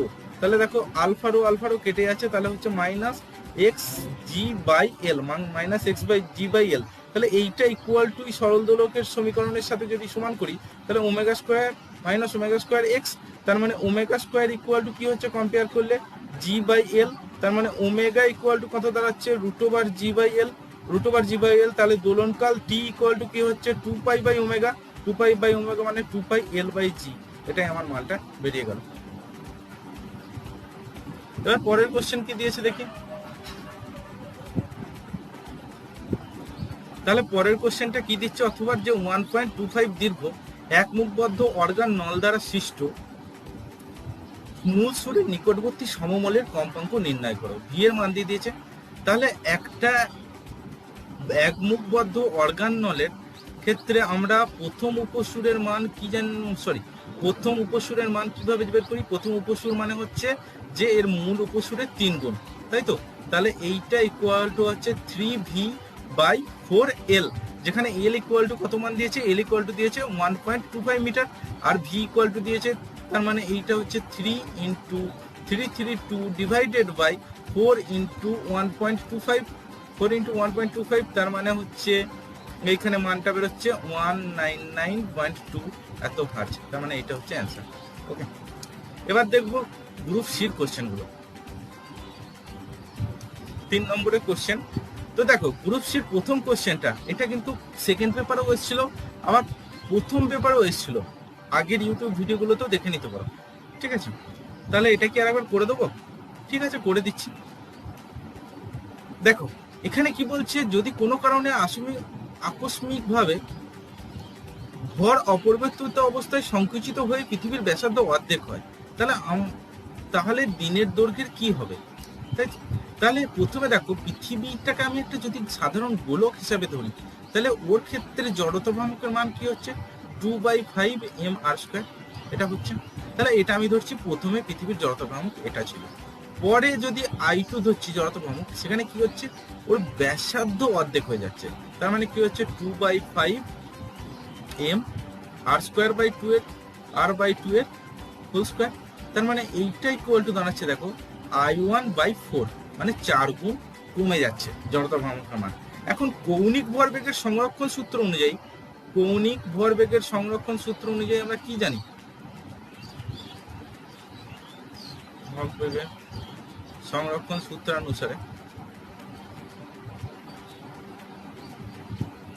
অনুসারে কি পাচ্ছি, যে I1 ইন্টু ω1 ইকুয়াল টু হচ্ছে I2 ইন্টু ω2। তাহলে ω2 ω1 এর প্রথমের জন্য আমার 24 ঘন্টা পাচ্ছিলাম, তাহলে ω2 কত হচ্ছে দেখি, ω2 ইকুয়াল টু দাঁড়াচ্ছে কি, যে I1/I2 ইন্টু ω1, তার মানে এইটা I2 ইকুয়াল টু বেরিয়েছে I1/4 ইন্টু ω1, তার মানে 4 ইন্টু ω1 দাঁড়াচ্ছে মানটা, তার মানে 4 গুণ বেড়ে যাচ্ছে, তার মানে পৃথিবীর কৌণিক বেগ 4 গুণ বেড়ে যাচ্ছে। পৃথিবীর কৌণিক বেগ যদি 4 গুণ বেড়ে যায়, তাহলে দিনের দৈর্ঘ্য 24 ঘন্টার জায়গায় কত হচ্ছে 24/4, তার মানে হচ্ছে 6 ঘন্টা, তখন 6 ঘন্টা হয়ে যাচ্ছে, তার জন্য না হয়ে 6 ঘন্টা হবে, এটা বলা আছে, ঠিক আছে? এবার বলছে অভিকেন্দ্র বল কাকে বলে। তাহলে অভিকেন্দ্র বল বলতে আমরা কি বুঝি, তাহলে অভিকেন্দ্র বল কাকে বলে, এর সংজ্ঞাটা কি? তাহলে এর সংজ্ঞা হচ্ছে সম দুটিতে বৃত্তীয় পথে ভ্রাম্যমান কণার উপর বৃত্তের ব্যাসার্ধ বরাবর কেন্দ্রাভিমুখী, মানে কেন্দ্রের অভিমুখে যে বল ক্রিয়া করে তাকে অভিকেন্দ্র বল বলে। এবং এই অভিকেন্দ্র বলের মানটা কি হয়, অভিকেন্দ্র বলের মান F ইকুয়াল টু mv²/r, এটা হয় অভিকেন্দ্র বলের মানটা। ওকে, এবার তারপরের কোশ্চেন, পরের কোশ্চেনে কি বলছে, তার আগে বোর্ডটা একটু ক্লিয়ার করে নিই।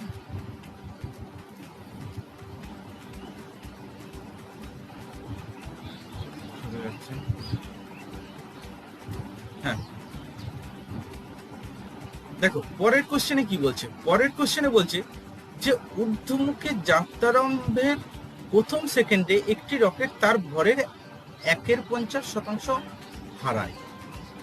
তার মানে এখান থেকে কি বুঝলাম, এখান থেকে বুঝলাম রকেটের ভর যদি m হয়, তার মানে dm/dt ইকুয়াল টু কত হচ্ছে m/50, এটা হচ্ছে মানটা। এবার তারপরের কোশ্চেন তাহলে আমরা দেখছি, ঠিক আছে, সরি ফর দ্য ইন্টারাপ্ট। এবার দেখো তাহলে কি বলছি, যে dm/dt ইকুয়াল টু কি হচ্ছে m/50, এটা হয়ে গেল। তাহলে dm/dt যদি m/50 হয়, আর এখানে দিয়ে দিয়েছে v এর মান কত দিয়েছে, v ইকুয়াল টু দিয়েছে 2500 এত মিটার পার সেকেন্ড, এটা মান দিয়েছে। তাহলে আমরা কি জানি রকেটের ত্বরণ a ইকুয়াল টু কি হয়, a ইকুয়াল টু হয় v/m ইন্টু dm/dt, তার মানে এটা হচ্ছে 2500 ডিভাইডেড বাই m,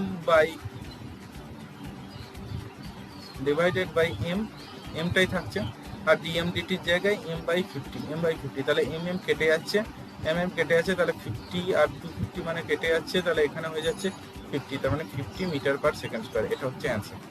ওকে, এবার আসছি তারপরের এর অথবার কোশ্চেনটা একটু ভাবার বিষয় আছে, সেটা কি, কোশ্চেনটা কি বলেছে দেখো, কোশ্চেনটা বলেছে যে এম ভর বিশিষ্ট একজন মানুষ একটি মুক্ত বেলুন সংলগ্ন দড়ির মুয়ে দাঁড়িয়ে আছে। এম ভরের বেলুনটি স্থির অবস্থায় আছে। ব্যক্তি যখন মুয়ের সাপেক্ষে ভি বেগে উঠতে শুরু করে তখন বেলুনের বেগ কত হবে, তাই তো? তাহলে এটা হচ্ছে আমার কোশ্চেনটা। তাহলে এই কোশ্চেনটা সলভ করতে গেলে কি করে করতে হবে দেখি প্রসেসটা। তাহলে দেখো, প্রথম আমি ধরে নিচ্ছি যে একটা একটা বেলুন, এখানে একটা বেলুন, এই বেলুনে কি এইরকম একটা জায়গা রয়েছে এবং এই বেলুনে একটা দড়ি যেটা মই সেটা রয়েছে। এবার এখানে হচ্ছে ওই লোকটা জাস্ট এভাবে রয়েছে, ঠিক আছে?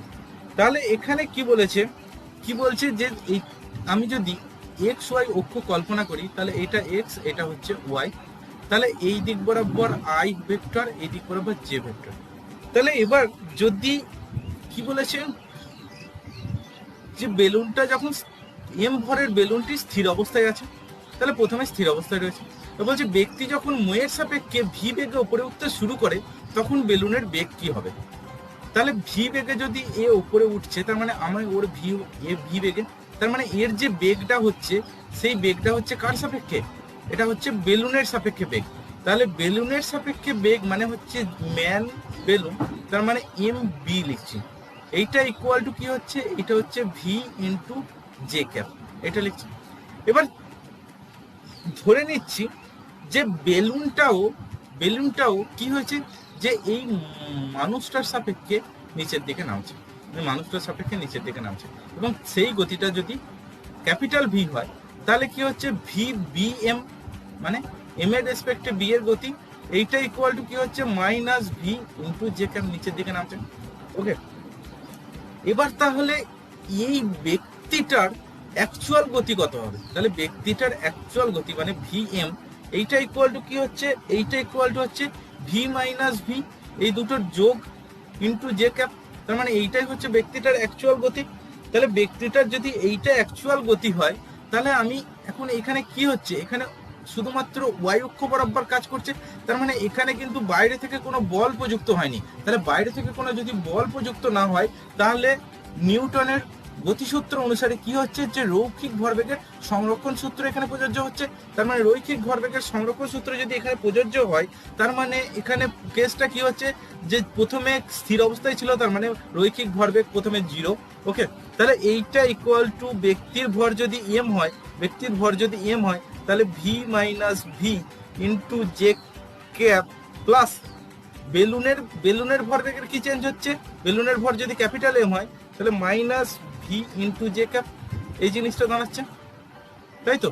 তাহলে এই জিনিসটা যদি দাঁড়ায় তাহলে জিনিসটা থেকে কি পাচ্ছি, জিনিসটাকে যদি কম্পেয়ার করছি তাহলে দেখো পেয়ে যাচ্ছি যে এম প্লাস ক্যাপিটাল এম, ঠিক আছে, এই দুটো v equal to m into v. তাহলে বেলুনের বেগ ইকুয়াল টু হচ্ছে m v by m plus m. তাহলে এটা আমি পেয়ে গেলাম কি, বেলুনের বেগ। তাহলে বেলুনের বেগ কত হচ্ছে, বেলুনের বেগ m v by small m plus capital M, এটা হচ্ছে বেলুনের বেগ। কোশ্চেনটা পেয়ে গেলাম। এবার আসছি পরের কোশ্চেন। পরের কোশ্চেনে কি বলেছে, পরের কোশ্চেনে বলেছে যে এম ভরের একটি কণা আর ব্যাসার্ধের অনুভূমিক বৃত্ত বরাবর f equal to minus k r square বলের অধীনে পরিভ্রমণ করছে। এখানে কে হচ্ছে ধ্রুবক, কণার মোট শক্তি কত, তাহলে এখানে মোট শক্তি আমাকে বের করতে হবে এক। আর দ্বিতীয় কি হচ্ছে যে কার্য সময় লেখচিত্রের নতি কি নির্দেশ করে। তাহলে প্রথম কোশ্চেনটা দেখি। প্রথম কোশ্চেনটা দেওয়া আছে যে f equal to minus k r square. তাহলে এখান থেকে আমাকে যদি কৃতকার্যের মানটা বের করতে পারি তাহলে সেটাই হবে মোট শক্তির মান। তাহলে ডাব্লু ইকুয়াল টু কি হচ্ছে ধরে নিচ্ছি এফ ইন্টু ডিআর, তার মানে এইটা ইকুয়াল টু হচ্ছে minus k into dr by r square, di বা আর স্কোয়ার, তার মানে এটা হচ্ছে minus k into r to the power -1 by -1, তার মানে ইকুয়াল টু হচ্ছে কে বাই আর, তার মানে এটাই হচ্ছে মোট শক্তির মান। ওকে, এবার এখানে কি বলেছে, কণার মোট শক্তি কত, এটা পেয়ে গেলাম। তারপর দ্বিতীয় কোশ্চেন বলছে কার্য ও সময় লেখচিত্রের নতি কি নির্দেশ করে। তাহলে কার্য আর সময়, এদিকে সময় এদিকে যদি কার্য করি, তাহলে এর যদি এরকম এরকম, তাহলে এর যে নতি, এর নতি মানে কি বোঝাচ্ছে, নতি মানে বোঝাচ্ছে ডিডব্লিউ ডিটি, মানে কার্য বাই সময়। কার্য বাই সময়কে আমরা কি জানি, ক্ষমতা। তার মানে এটা ক্ষমতাকে নির্দেশ করবে। ওকে, এবার আসছি পরবর্তী কোশ্চেন। তাহলে কি বলেছে, যে ক্যাপিটাল এম ভর এবং এল দৈর্ঘ্যের একটি সুষম চেন ঘর্ষণবিহীন অনুভূমিক টেবিলের উপর এমনভাবে রাখা হয়েছে যেন এর 1/3 অংশ টেবিলের প্রান্ত থেকে খারাপভাবে ঝুলে। যদি অভিকার্যজ ত্বরণের মান জি হয়, তাহলে ঝুলন্ত অংশটিকে টেবিলের ওপর তুলতে কত কার্য করতে হবে, এটা বের করতে হবে। তার মানে কি হচ্ছে, ডায়াগ্রামটা দেখি। ডায়াগ্রামটা হচ্ছে যে এখানে একটা কি বলেছে, যে চেন আছে, সুষম চেন। তার মানে এই একটা চেন আছে যার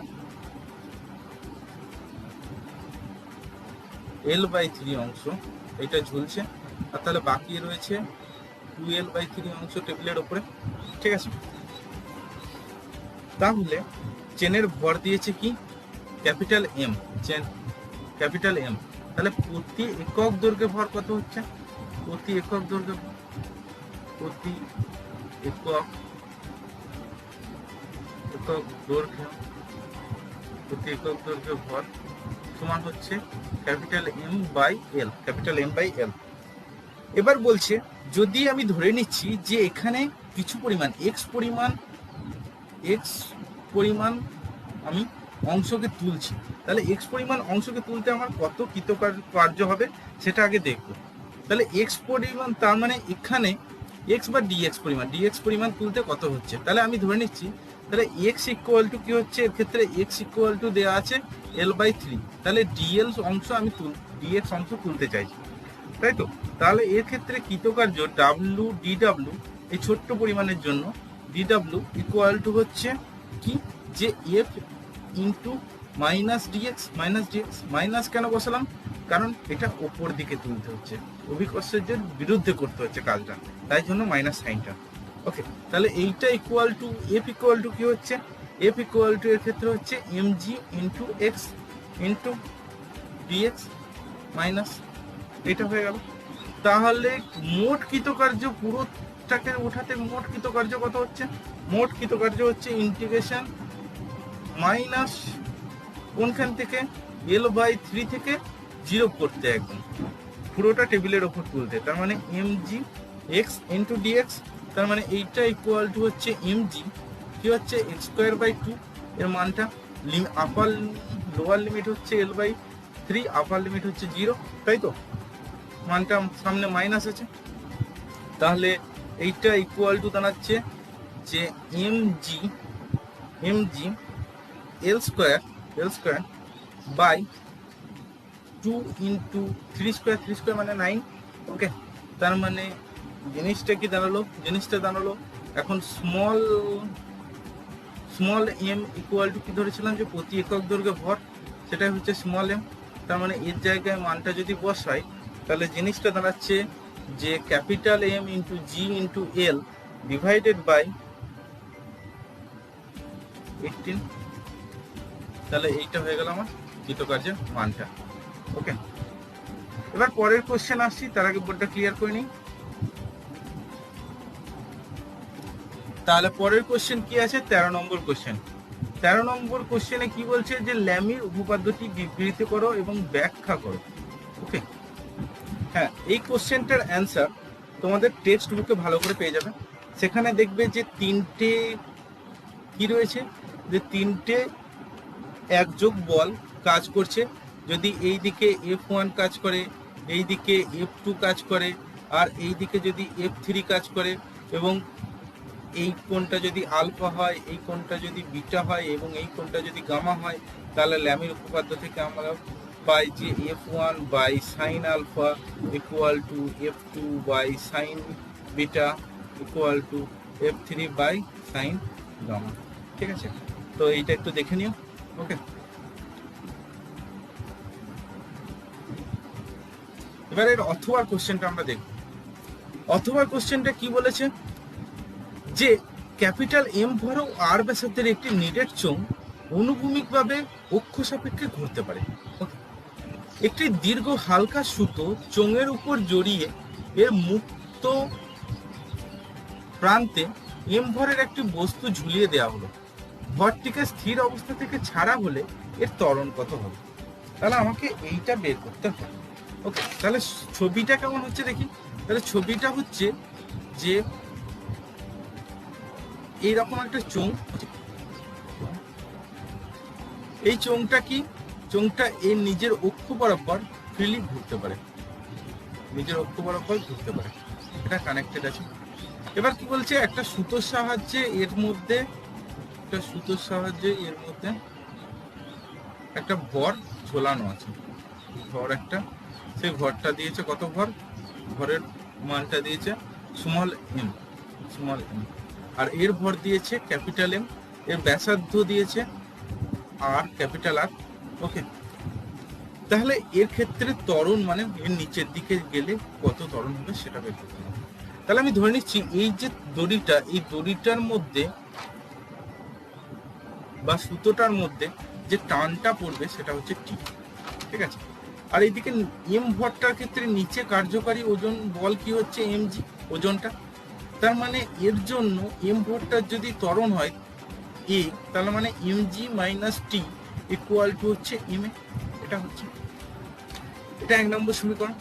আর দ্বিতীয় সমীকরণে কি পাচ্ছি, যে এর ক্ষেত্রে এই যে চোঙটা এর যা নিজের অক্ষের সাপেক্ষে জাড্যভ্রামক আই ইকুয়াল টু কত হচ্ছে, আই ইকুয়াল টু হচ্ছে হাফ এম আর স্কোয়ার, তাই তো। তাহলে এ যে ঘুরছে, এ যখন ঘুরছে তার মানে এর ক্ষেত্রে টর্ক প্রযুক্ত হচ্ছে। তাহলে সেই টর্কটার জন্য এর যে টান টি আর, টি আর ইকুয়াল টু কি হচ্ছে, টি আর ইকুয়াল টু হচ্ছে I into alpha, I into alpha, alpha যেখানে কৌণিক ত্বরণ। তাহলে কৌণিক ত্বরণ আর রৈখিক ত্বরণের মধ্যে সম্পর্ক কি, যে রৈখিক ত্বরণ ইকুয়াল টু হচ্ছে কৌণিক ত্বরণ ইন্টু আর, তার মানে আই ইকুয়াল টু হচ্ছে এ বাই আর, এটা পাচ্ছি। তাহলে এখান থেকে আমি কি ফর্মুলা পেয়ে যাচ্ছি, আর একটা, যে টি ইকুয়াল টু কত পাচ্ছি, টি ইকুয়াল টু পাচ্ছি I a by r square, I a by r square. এবার যদি আই এর মানটা হাফ এম আর স্কোয়ার বসাই, তাহলে জিনিসটা কি দাঁড়াচ্ছে, জিনিসটা দাঁড়াচ্ছে হাফ এম আর কেটে যাচ্ছে এম এ, হাফ এম এ, এটা পেয়ে যাচ্ছি। তাহলে এখান থেকে টি এর মানটা পেয়ে গেছি, তাহলে m g minus half m a equal to হচ্ছে এম এ। তাহলে এখান থেকে পেয়ে যাচ্ছি যে m plus half capital m into a equal to হচ্ছে এম জি। তাহলে এ ইকুয়াল টু কত দাঁড়াচ্ছে, এ ইকুয়াল টু দাঁড়াচ্ছে m g by m plus capital m by 2, অথবা যদি 2 দিয়ে গুণ করে দিই তাহলে কি হচ্ছে 2mg by m plus capital m. তাহলে এটা হয়ে গেল আমার ত্বরণের মানটা। এবার আসছি তারপরের কোশ্চেন, 14 নম্বর কোশ্চেন।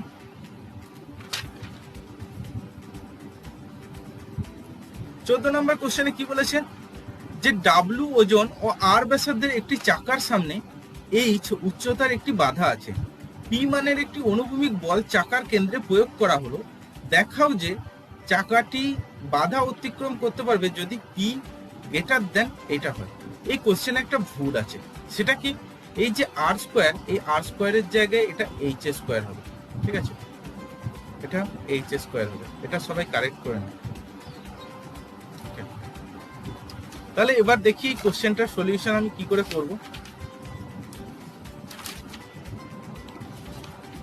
ঠিক আছে, তাহলে প্রথমে ছবিটা ধরো, এটা হচ্ছে একটা চাকা, এই চাকা, এবার এখানে হচ্ছে যে বাধাটা আছে সেটা হচ্ছে, এটাই হচ্ছে এইচ, এই বাধাটা উচ্চতা হচ্ছে এইচ, এটা হচ্ছে এইচ। আর কি বলেছে, এর আর ব্যাসার্ধের চাকা, তার মানে এর যে ব্যাসার্ধ সেইটা হচ্ছে আর, এটা হচ্ছে আর, আর এই উচ্চতাটা এই দিক বরাবর, এই উচ্চতাটা হচ্ছে এইচ, হচ্ছে এইচ। তাহলে এইটুকু অংশ কত দাঁড়াচ্ছে, এইটুকু অংশ দাঁড়াচ্ছে আর মাইনাস এইচ, আর মাইনাস এইচ। তাহলে এখান থেকে যদি আমি এই বিন্দুর উপর টানি, তাহলে সেই অংশটাকে আমি ধরছি এক্স। তাহলে এক্স ইকুয়াল টু কত দাঁড়াচ্ছে? এক্স ইকুয়াল টু দাঁড়াচ্ছে √r² মাইনাস আর মাইনাস এইচ স্কোয়ার। তার মানে ইকুয়াল টু কত দাঁড়াচ্ছে? ইকুয়াল টু দাঁড়াচ্ছে দেখো r² minus r² minus h square plus 2h into r. তার মানে ইকুয়াল টু দাঁড়াচ্ছে √2h r minus h square. এটা বেরিয়ে গেল এক্স এর মান। এবার দেখো আমার এই যে চাকাটা কোথায় কাজ করছে? এই বিন্দুতে। তাহলে এই বিন্দুতে একটা টর্ক প্রযুক্ত হচ্ছে। এবার এর মধ্যে একটা অনুভূমিক বল প্রযুক্ত হয়েছে, সেটা কি? সেটা দিয়েছে পি। তাহলে এই যে টর্কটা এই বিন্দুতে, টর্ক তাহলে কত কার্যকারী হচ্ছে? তাহলে এই টর্ক হচ্ছে পি ইন্টু কোন দিক বরাবর? এই দিক বরাবর। তাহলে পি ইন্টু কি? আর মাইনাস এইচ। এটাই হচ্ছে টর্ক। এবং এই টর্কটা কোন দিক বরাবর হচ্ছে? টর্কটা হচ্ছে ঘড়ির কাঁটার বরাবর, মানে ক্লকওয়াইজ। তাহলে এইটা কি হতে হবে? মাস্ট বি গ্রেটার দেন, কার থেকে বেশি হতে হবে? এই বলটাই বেশি হতে হবে, তবে কিন্তু চাকাটা এর উপরে উঠবে। তাহলে এই বলটা কার থেকে বেশি হতে হচ্ছে? এই বলটা বেশি হতে হচ্ছে এই দিকে যে প্রযুক্ত বল, এই দিকে প্রযুক্ত বল কোনটা হচ্ছে? এই দিকে প্রযুক্ত বল হচ্ছে ওর ওজন। তাহলে ওজন ইন্টু কি হচ্ছে? এই এক্স বরাবর। এইটা ওজন হচ্ছে এই দিক এক্স বরাবর। এই ক্ষেত্রে যে টর্কটা হচ্ছে তার দিক হচ্ছে অ্যান্টি ক্লকওয়াইজ, মানে ঘড়ির কাঁটার উল্টো দিকে। তার মানে এই বলটার সমান হতে হবে, তবেই কিন্তু চাকাটা এই বাধাটাকে অতিক্রম করবে। তার মানে এইটা ইন্টু এক্স, এটা ইন্টু ডাব্লিউ ইন্টু এক্স, এটা গ্রেটার দেন হতে হচ্ছে। তাহলে p into r minus h must be greater than equal to কি হচ্ছে? ডাব্লিউ into √2h r minus r square. এটা sorry h square minus h square, এটা দাঁড়াচ্ছে। তাহলে পি কি হচ্ছে? P must be greater than ডাব্লিউ √2h r minus h square by কি হচ্ছে? R minus h. এটা আমার মানটা বেরিয়ে গেল। ওকে,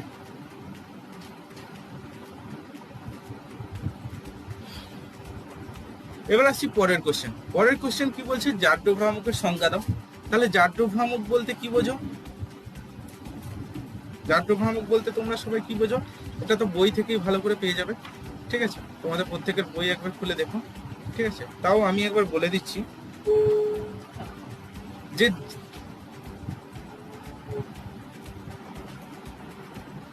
তাহলে জাড্য ভ্রামক কাকে বলে? জাড্য ভ্রামক বলে যে কোনো একটা বস্তুর কি, যে আই ইকুয়াল টু কি হয়? এম ইন্টু কে স্কোয়ার, মানে চক্রগতির ব্যাসার্ধ স্কোয়ার কিন্তু বস্তুটির ভর। এটা হচ্ছে ওর জাড্য ভ্রামক। ঠিক আছে, তার মানে এটা কোন ক্ষেত্রে প্রযোজ্য হয়? যে কোনো একটা ঘূর্ণয়নশীল বস্তুর ক্ষেত্রে ওই বস্তুর ভর এবং ঘূর্ণানুক্ষ থেকে দূরত্বের বর্গের সাথে গুণফলকেই বলা হয় ওই বস্তুটির জাড্য ভ্রামক। ওকে, এবার পরের কোশ্চেন কি দিয়েছে? যে লম্ব অক্ষ সময়ের উপপাদ্যটি বিবৃত করো এবং প্রমাণ করো। তাহলে লম্ব অক্ষ সময়ের উপপাদ্যটি কি ছিল? উপপাদ্যটি ছিল যে I z equal to I x plus I y. এইটাই হচ্ছে লম্ব অক্ষ সময়ের উপপাদ্য। তাহলে এর বিবৃতি কিভাবে করব আমরা উপপাদ্যটি? তাহলে এই উপপাদ্যটির বিবৃতি হবে যে একটি সমতল পাতের তলের সঙ্গে অভিলম্ব কোনো অক্ষ সাপেক্ষে জাড্য ভ্রামক ওই পাতের তলে অবস্থিত দুটি সমকোণী অক্ষ সাপেক্ষে তার জাড্য ভ্রামকদ্বয়ের সমষ্টির সমান যখন পাতের তলের সঙ্গে অভিলম্ব অক্ষটি সমকোণী অক্ষদ্বয়ের ছেদ বিন্দু গামী। তাহলে এটা কি বলছে? যে একটা সমতল পাত, তার মানে আমি একটা পাত ধরে নিচ্ছি এবং এই পাতের এক মধ্যবিন্দু থেকে, যেটা আমি অক্ষ, এই অক্ষ ধরছি, সেই অক্ষ থেকে একটা বিন্দু ধরছি যেটা হচ্ছে পি বিন্দু। এবং এই পি বিন্দুর কোঅর্ডিনেটটা হচ্ছে কি? পি বিন্দুটা এখানে অবস্থিত, পি বিন্দুটা এইভাবে অবস্থিত, এইরকম। এই দিকে হচ্ছে এক্স অক্ষ আর এই দিকে হচ্ছে ওয়াই অক্ষ। তার মানে পি বিন্দু এক্স অক্ষ থেকে দূরত্বে আছে কতটা? এক্স অক্ষ থেকে দূরত্ব হচ্ছে এক্স আর ওয়াই অক্ষ থেকে হচ্ছে ওয়াই। ঠিক আছে, তাহলে এই দূরত্বে আছে। তাহলে এই বস্তুটার ভর যদি এম হয়, তাহলে এক্স অক্ষ বরাবর আই এক্স ইকুয়াল টু কি হচ্ছে, আই এক্স ইকুয়াল টু হচ্ছে এম ইন্টু এক্স স্কোয়ার, আর আই ওয়াই ইকুয়াল টু কি হচ্ছে, আই ওয়াই ইকুয়াল টু হচ্ছে এম ইন্টু ওয়াই স্কোয়ার। এবার দেখো এইটা জেড অক্ষ, এটা জেড অক্ষ তল থেকে লম্ব বরাবর, তাহলে এই জেড অক্ষ থেকে দূরত্ব কত হচ্ছে, যে এই দূরত্বটাকে আমি ধরছি জেড, তাহলে এখান থেকে জেড স্কোয়ার ইকুয়াল টু কি হচ্ছে x square plus y square, এটা পাচ্ছি, তাই তো। তাহলে আই জেড ইকুয়াল টু কি দাঁড়াচ্ছে, আই জেড ইকুয়াল টু দাঁড়াচ্ছে এম জেড স্কোয়ার, তার মানে হচ্ছে m into x square plus m into y square, তার মানে এখান থেকে পেয়ে যাচ্ছি এটা equal to I x plus I y, তার মানে এটাই হচ্ছে লম্ব সমূহ অক্ষ সমূহের উপপাদ্যের প্রমাণ। ওকে, এবার পরের কোশ্চেনে আসছি। পরের কোশ্চেন কি বলছে দেখি, 15 number question, question number 15। Question number 15 বলেছে যে একটি বস্তুকে পৃথিবীর আকর্ষণ থেকে মুক্ত করতে যে ন্যূনতম গতিশক্তি প্রয়োজন, তার মানে ওইটাকে মুক্ত করতে যে বেগ লাগে সেটাকে বলা হয় মুক্তিবেগ। তাহলে মুক্তিবেগে বস্তুটাকে ছোড়া হচ্ছে, ঠিক আছে। তাহলে সেই তাতে যে পরিমাণ শক্তি লাগছে তার অর্ধেক গতিশক্তি দিয়ে বস্তুটিকে পৃথিবী পৃষ্ঠ থেকে সোজা উপর দিকে ছোড়া হলো। তাহলে পৃথিবী পৃষ্ঠ থেকে কত উচ্চতা পর্যন্ত বস্তুটি উঠবে, তাহলে দেখে নি। তাহলে প্রথম আমি ধরে নিচ্ছি যে মুক্তিবেগের ফর্মুলা কি জানি, যে V equal to root over 2gr, এটা জানি। এখন এইটাকে এই বেগে ছুটতে গেলে মোট গতিশক্তি ইকুয়াল টু কি হচ্ছে half into m v square, তার মানে হচ্ছে হাফ এম ইন্টু 2gr, তার মানে জিনিসটা দাঁড়াচ্ছে mgr, mgr মানে এইটাই হচ্ছে আমার ছুটতে গেলে মোট গতিশক্তির প্রয়োজন। এবার এর থেকে অর্ধেক গতিশক্তিতে আমি ছুটতে চাইছি, তাহলে আমাকে কততে ছুটতে হচ্ছে, হাফ mgr এ ছুটতে হবে। ওকে, এখন যদি বস্তুটাকে হাফ mgr এ ছুটছি, তাহলে ওর যে ভূমিতে ওর ক্ষেত্রে কি আছে, একটা স্থিতিশক্তি আছে। সেই স্থিতিশক্তির মানটা কত হয়, সেটা কেন্দ্রগামী হয় এবং সেটা মাইনাস mgr হবে, মাইনাস mgr। এখানে মাইনাস সাইনটা নেওয়া হচ্ছে কারণ এটা কেন্দ্রগামী, আর এই হাফ mgr আমি কি হচ্ছে এটাকে উপর দিকে ছুড়েছিলাম সেই সেন্সে। ওকে, তাহলে এইটা ইকুয়াল টু কি দাঁড়াচ্ছে, এটা ইকুয়াল টু দাঁড়াচ্ছে যে উচ্চতা পর্যন্ত উঠেছে, এবং এই উচ্চতা আমি ধরে নিচ্ছি যে ও এইচ উচ্চতা উঠছে। তাহলে এইচ উচ্চতা উঠলে তাহলে ওর ক্ষেত্রে কি হচ্ছে, যে মাইনাস এম, এর ক্ষেত্রে minus m g prime into r plus H, এটা হচ্ছে, এটা ধরে নিচ্ছি। তাহলে এখান থেকে আমি লিখতে পারি জি প্রাইম ইকুয়াল টু কি জানি, যে minus g into r plus h by কি 1 প্লাস এইচ বাই আর এর হোল স্কোয়ার, এটা হয়। তাহলে এখান থেকে পেয়ে যাচ্ছি minus m g into r square divided by R plus h এর আর প্লাস এইচ অনলি, ঠিক আছে। তাহলে এইটা আমি পেয়ে যাচ্ছি। তাহলে এখান থেকে আবারও লিখতে পারি যে তাহলে কি দাঁড়াচ্ছে, যে half mgr equal to mgr minus of mgr square by R plus H.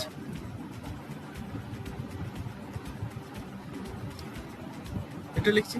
তাহলে এই মানটা এবার উপরে একটু লিখি, এখানে সাইডে করছি।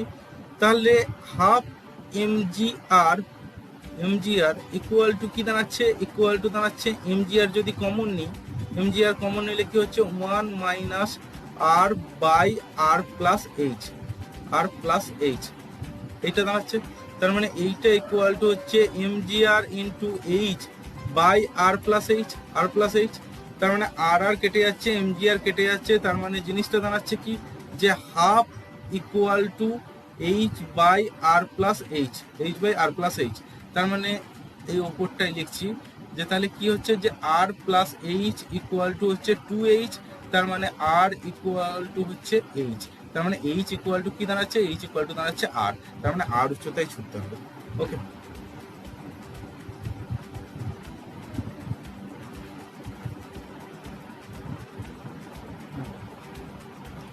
তাহলে এটা মুছে নিই। এবার পরের কোশ্চেন দেখবো।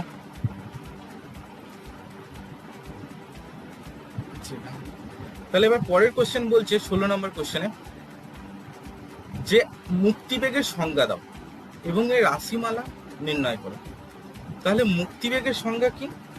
যে এটা বই থেকে সবাই পেয়ে যাবে তোমরা, তাও বলে দিচ্ছি যে সর্বনিম্ন যে বেগে কোনো বস্তুকে ঊর্ধ্বে উৎক্ষেপ করলে সেটি আর ভূপৃষ্ঠে ফিরে আসে না, অর্থাৎ বস্তুটি পৃথিবীর মহাকর্ষ ক্ষেত্র ছাড়িয়ে মহাশূন্যে বিলীন হয়, সেই সর্বনিম্ন বেগকে মুক্তিবেগ বলে। ওকে, এবং এই রাশিমালা কি করে করবো? তাহলে দেখো, এমন একটা বেগে আমাকে ছুটতে হবে, তার মানে ওর গতিশক্তি আমি ধরে নিচ্ছি mv স্কোয়ার হতে হচ্ছে গতিশক্তি।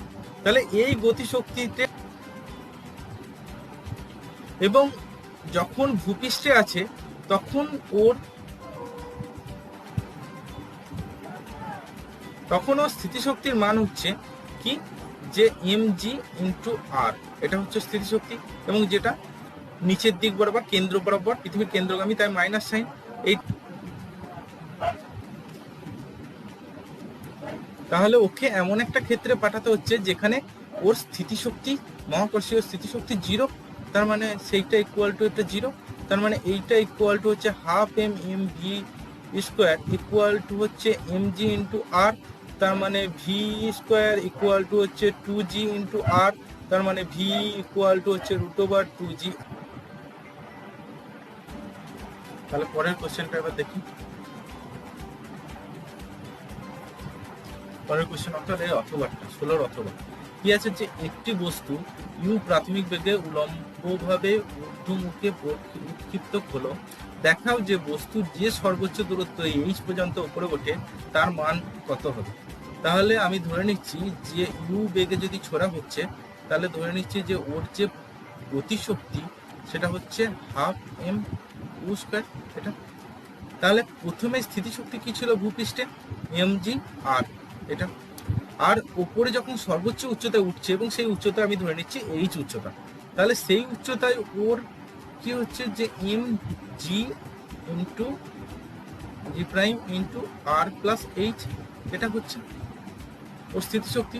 পুরোটাই গতিশক্তিটা স্থিতিশক্তিতে ট্রান্সফার হয়ে যাচ্ছে। তাহলে এইটা ইকুয়াল টু কি বেরোচ্ছিল, যে m into g into r square divided by R plus H, এটা বেরোচ্ছিল। তাহলে এখান থেকে লিখতে পারি যে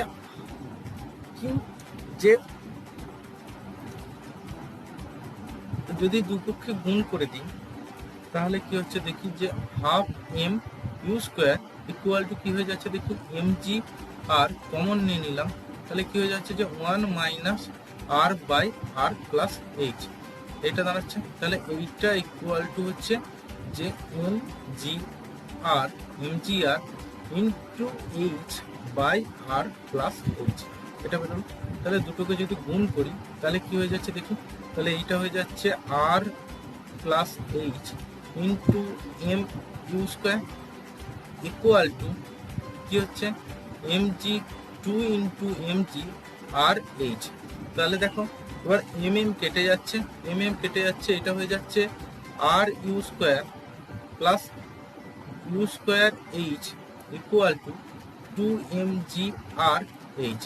তাহলে একটা এইচগুলোকে এক সাইডে নিয়ে যাই, এক সাইডে নিয়ে গেলে কি দাঁড়াচ্ছে, যে 2m সরি এম তো থাকছে না, কিন্তু কেটে গেছে। তাহলে 2g R minus U square into H equal to কি দাঁড়াচ্ছে ইউ স্কোয়ার আর, তার মানে এইচ ইকুয়াল টু কি দাঁড়াচ্ছে, এইচ ইকুয়াল টু দাঁড়াচ্ছে U square R by 2g R minus U square.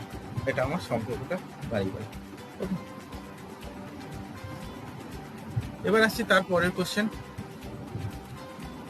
Page 2 এর শেষ কোশ্চেন আপাতত, আবার পেজ 3-তে দেখবো। তো পেজ 2 এর কোশ্চেনে কি আছে, 17 নম্বর কোশ্চেন। 17 নম্বর কোশ্চেনে বলে দিচ্ছে যে 27 ডিগ্রি উষ্ণতায় 1 মোল বাতাসকে রুদ্ধতাপ অবস্থায় সংক্রমিত করে আয়তন অর্ধেক করা হলো। তাহলে এক্ষেত্রে আমরা রুদ্ধতাপ প্রক্রিয়ায় কি জানি, যে T V to the power gamma minus 1 equal to হয় কনস্ট্যান্ট, তাই তো। তার মানে যদি আমার প্রাথমিক অবস্থায় কি বলেছে, যে T1 এর মান দিয়েছে 300 কেলভিন, 27 ডিগ্রি সেন্টিগ্রেড মানে 300 কেলভিন, আর V1 হচ্ছে ভি ধরছি। ওকে, আর পরের ক্ষেত্রে ভি টু ইকুয়াল টু দিয়েছে ভি বাই টু, মানে অর্ধেক করা হলো আয়তন। তাহলে টি টুর মান আমাকে বের করতে হবে। তাহলে টি টুর মান আমাকে বের করতে হচ্ছে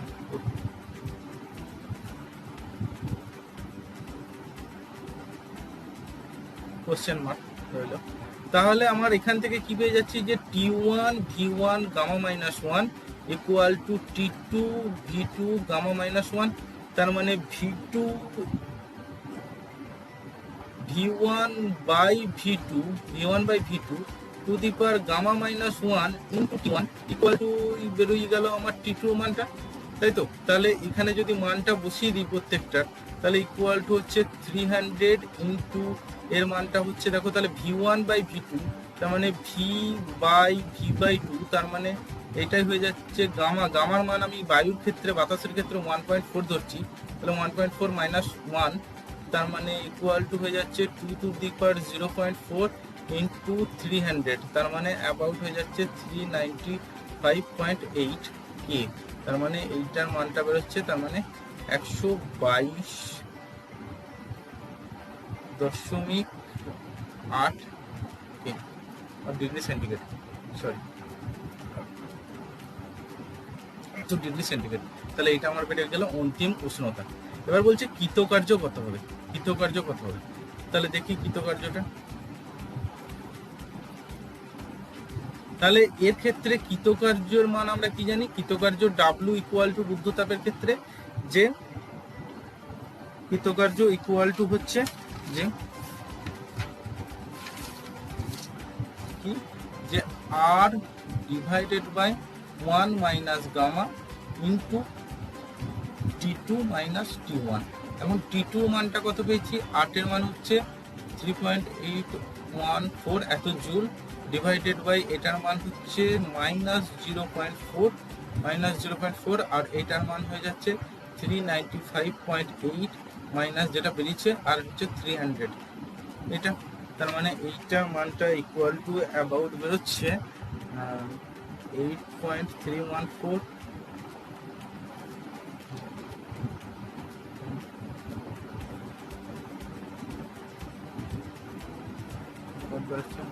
1991.203 এত জুল, যেটা মাইনাস আছে।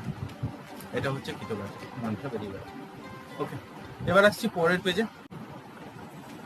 তাহলে 3 নম্বর পেজের আমরা প্রথমে কি দেখছি, প্রথম কোশ্চেন আছে যে 17 অথবায় যে সার্বজনীন গ্যাস ধ্রুবক R equal to 8.31 joule per mole per kelvin বলতে কি বোঝো। তার মানে কোনো একটা গ্যাসের 1 ডিগ্রি কেলভিন উষ্ণতা বৃদ্ধি করতে এবং গ্যাসের পরিমাণ যদি 1 মোল হয়, তাহলে তার যে শক্তি হবে সেই শক্তির মান হচ্ছে আর 8.31 জুল। এটাই হচ্ছে সার্বজনীন গ্যাস ধ্রুবকের মান বোঝায়। এবার বলছে গ্যাসের গতিতত্ত্ব থেকে অ্যাভোগাড্রোর সূত্রটি প্রতিষ্ঠা করো। তাহলে গ্যাসের গতিতত্ত্বের আমরা কি জানি, গ্যাসের গতিতত্ত্ব অনুযায়ী আমরা জানি যে V equal to 1/3 root C square, তাই তো।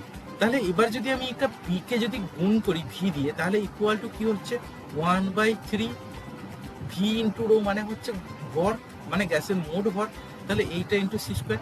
এবার যদি ওই একটা গ্যাসের কন্টেনারে মোট ভর হচ্ছে এম, ক্যাপিটাল এম, এবার যদি ওখানে এন সংখ্যক গ্যাসের মলিকুল থাকে যাদের প্রত্যেকটা গ্যাসের অণু বা মলিকুলের ভর হচ্ছে স্মল এম হয়, তাহলে এটা হচ্ছে 1/3 N M A C square এটা। তাহলে এই পিভি ইকুয়াল টু কি হচ্ছে, স্থির তাপমাত্রা যদি স্থির থাকে, তার মানে কোনো একটা গ্যাসের N1 M1 C1 এর square equal to 1/3 N2 M2 C2 square, এটা হবে। কারণ এই তাপমাত্রা সমান থাকলে পিভি ইকুয়াল টু কনস্ট্যান্ট হবে, তাই তো। পিভি ইকুয়াল টু যদি কনস্ট্যান্ট হয় তাহলে এটা সমান। আবার কি হচ্ছে, যেহেতু তাপমাত্রা সমান আছে, তাহলে গ্যাসের প্রত্যেকটার অণুর গতিশক্তির মান সেটা কি হচ্ছে 1/2 M1 C1 স্কোয়ার। এই প্রত্যেকটা অণুর গতিশক্তির মান সেম হবে, তার মানে M2 C2 স্কোয়ার, এই দুটো সমান। তাহলে এই দুটো ইকুয়েশন নাম্বার 1 আর ইকুয়েশন নাম্বার 2, এই দুটোকে যদি আমি কম্পেয়ার করছি, তাহলে কি পাচ্ছি যে N1 ইকুয়াল টু N2। তা অর্থাৎ এখান থেকে আমি কি বলতে পারি, এখান থেকে বলতে পারি যে স্থির তাপমাত্রায় গ্যাসের অণুর মান সমান, ওকে, তাহলে এখানে অ্যাভোগাড্রোর সূত্রটা কি ছিল? অ্যাভোগাড্রোর সূত্র ছিল যে সমান চাপ ও তাপমাত্রায় বিভিন্ন গ্যাসের সম আয়তনে সমসংখ্যক অণু বর্তমান, অর্থাৎ এটাই প্রতিষ্ঠা হলো। ওকে, এবার আসছি পরের কোশ্চেন। পরের কোশ্চেন কি বলছে যে নিউটনের শীতলীভবন সূত্রটি লেখো।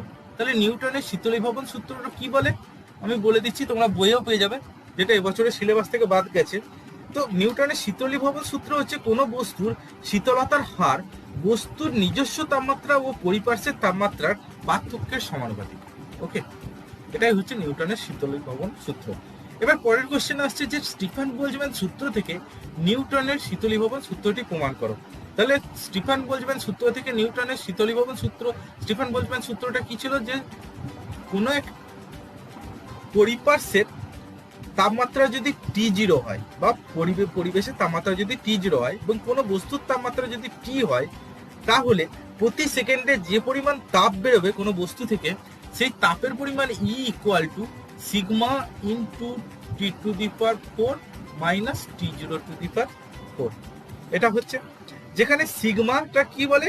সিগমাটা হচ্ছে স্টিফান ধ্রুবক, স্টিফানের ধ্রুব সংখ্যা বলা হয় সিগমাটাকে।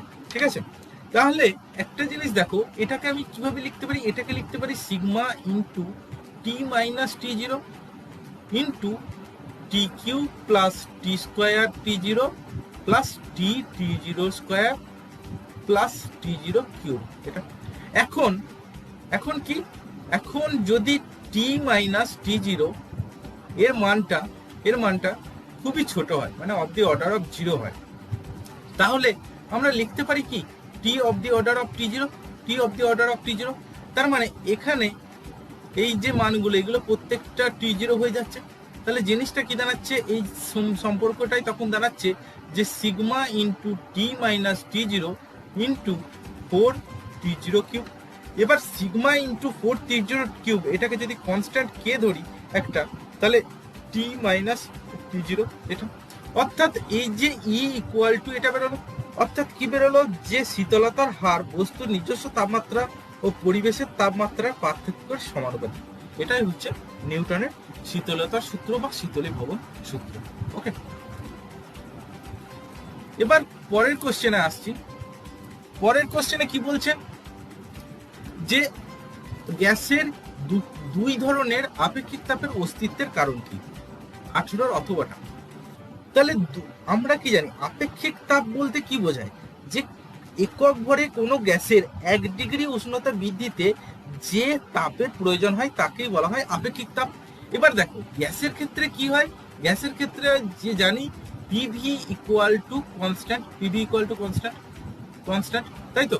তাহলে এর গ্রাফটা কেমন দেখতে হয়? গ্রাফটা দেখতে হয় যে ভি পি, এর গ্রাফটা হচ্ছে এরকম টাইপের গ্রাফটা দেখতে হয়, যেটা আমরা বয়েলের সূত্র থেকে অনেক সময় দেখি।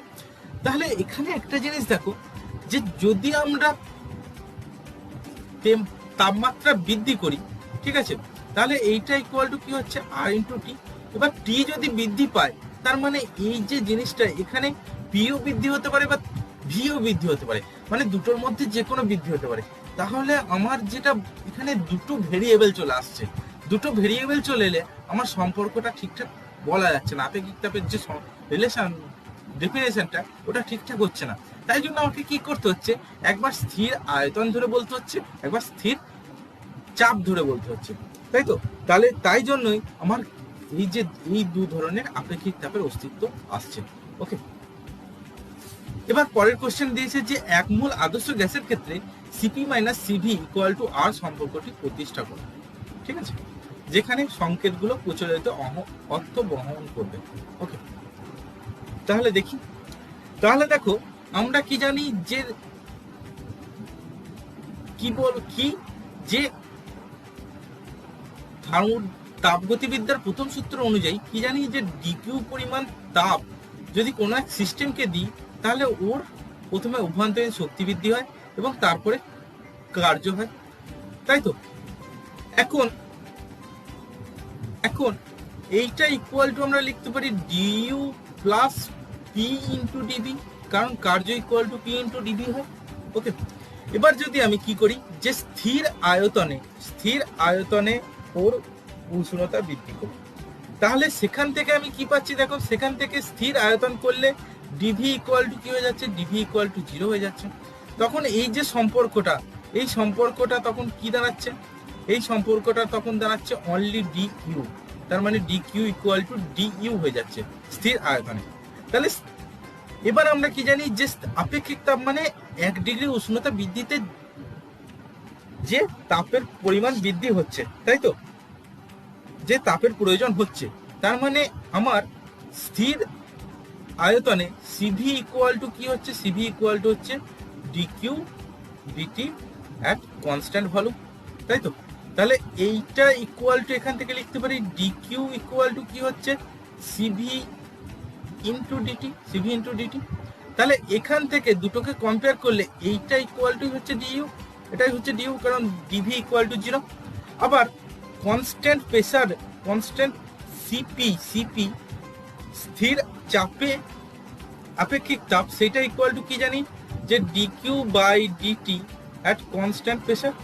তাহলে এইটা ইকুয়াল টু কি হচ্ছে যে ডিকিউ ইকুয়াল টু হয়ে যাচ্ছে সিপি ইন্টু ডিটি, এটা ইকুয়াল টু কি, এখানে কিন্তু চাপ স্থির, আয়তন কিন্তু স্থির নয়, তার মানে এইটা ইকুয়াল টু হচ্ছে DU plus P into DV. তাহলে এখান থেকে ডিইউ এর মান আমি আগে কত পেয়েছি যে সিভি ইন্টু ডিটি, তাহলে CV into DT plus P into DV এটা পাচ্ছি। আবার আদর্শ গ্যাসের সমীকরণ কি পাচ্ছি যে PV equal to R T, তাহলে এটাকে আমি লিখতে পারি যে P into DV plus V into DP equal to কি হচ্ছে, ইকুয়াল টু হচ্ছে আর ইন্টু ডিটি, তাই তো।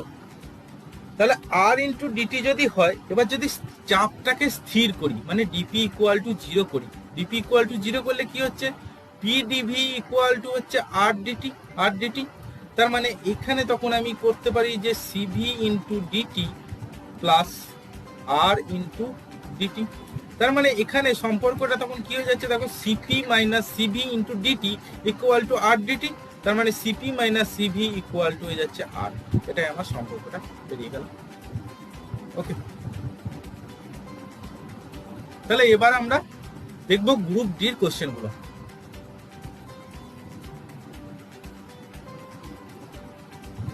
তাহলে দেখো গ্রুপ ডির কোশ্চেন নাম্বার 19 কি বলছে যে একটি বলকে উঁচু স্থান থেকে অবাধে ফেলে দেওয়া হলো, প্রমাণ করো বলটি প্রতি 1 মিটার পথ অতিক্রম করতে যে সময় নেবে তার অনুপাত কত হবে, তাই তো। তাহলে প্রথম আমি ধরো একটা বলকে আমি উপর থেকে ছোড়া হচ্ছে, ঠিক আছে, ওটাকে কিভাবে ছোড়া হলো, এই দিকে ছোড়া হলো। তাহলে দেখো এক্ষেত্রে যদি ওর প্রাথমিক বেগ যদি ইউ হয়, ইউ ইকুয়াল টু 0 হয়, তাহলে এইচ ইকুয়াল টু আমার কি জানি, H equal to half G T square, এই সম্পর্কে হবে। তাহলে দেখো প্রথম 1 মিটার দূরত্ব ও কতক্ষণ সময় লাগছে, তাহলে প্রথম 1 মিটার দূরত্বের ওর সময় লাগবে যদি T1 হয়, T1 সময় লাগে, তাহলে এইটা, তাহলে T1 এর স্কোয়ার, T1 ইকুয়াল টু কত হচ্ছে, T1 ইকুয়াল টু হচ্ছে 2/g এর রুট, এটা হচ্ছে T1।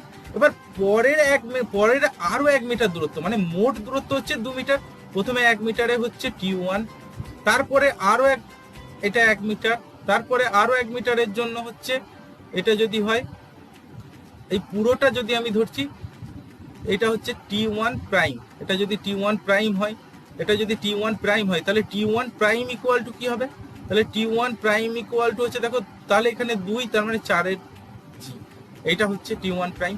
তার মানে T2 ইকুয়াল টু কত হচ্ছে, T2 ইকুয়াল টু হচ্ছে T1 প্রাইম মাইনাস T1, তার মানে এইটা equal two √4g minus √2/g, এটা।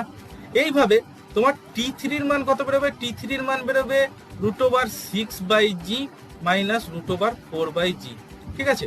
তাহলে এইভাবে যদি এবার ইস্টু করি যে T1 is to T2 is to T3, তাহলে জিনিসটা কি দাঁড়াচ্ছে, জিনিসটা দাঁড়াচ্ছে √3/2/g is to √3/4/g minus √2/g is to √6/g minus √4/g, এইভাবে আসছে। তাহলে দেখো √2/g যদি বাদ চলে যাচ্ছে তাহলে জিনিসটা আসছে 1:√2 - 1:√3 - √2, ঠিক আছে, এইভাবে হচ্ছে। তার মানে এই সম্পর্কটা তখন প্রতিষ্ঠা হচ্ছে। ওকে, এবার আসছি কোশ্চেন নাম্বার 2 এরটা, 19-2। 19-2 এর কোশ্চেনটা কি বলছে, যে যদি i cap plus j cap vector x অক্ষের সঙ্গে কত কোণ করবে। তাহলে ধরে নিচ্ছি যে আই ক্যাপ আর জে ক্যাপ ওর যে মানটা কত হচ্ছে, ওর মানটা হচ্ছে i cap plus j cap এর মড ইকুয়াল টু কত হচ্ছে, মড হচ্ছে √2। তাহলে এ এক্স অ্যাক্সিসের সাথে যে কোণ করবে সেটাকে ধরছি আলফা। তাহলে আমরা ডাইরেকশনাল কোসাইন থেকে পাই cos alpha equal to X এর কম্পোনেন্ট কি আছে 1/√2। তার মানে আলফা ইকুয়াল টু কত হচ্ছে, আলফা ইকুয়াল টু হয়ে যাচ্ছে 45 ডিগ্রি, তাহলে 45 ডিগ্রি কোণ করবে। এবার তারপরের কোশ্চেন অথবা 19-এর অথবার একেরটা দেখি। 19-এর অথবার একেরটা কি বলছে, যে সরলরেখা বরাবর গতিশীল একটি বস্তু দ্বারা অতিক্রান্ত দূরত্ব সময় টি এর সঙ্গে 2x² + 3x = t সমীকরণ দ্বারা সম্পর্কিত।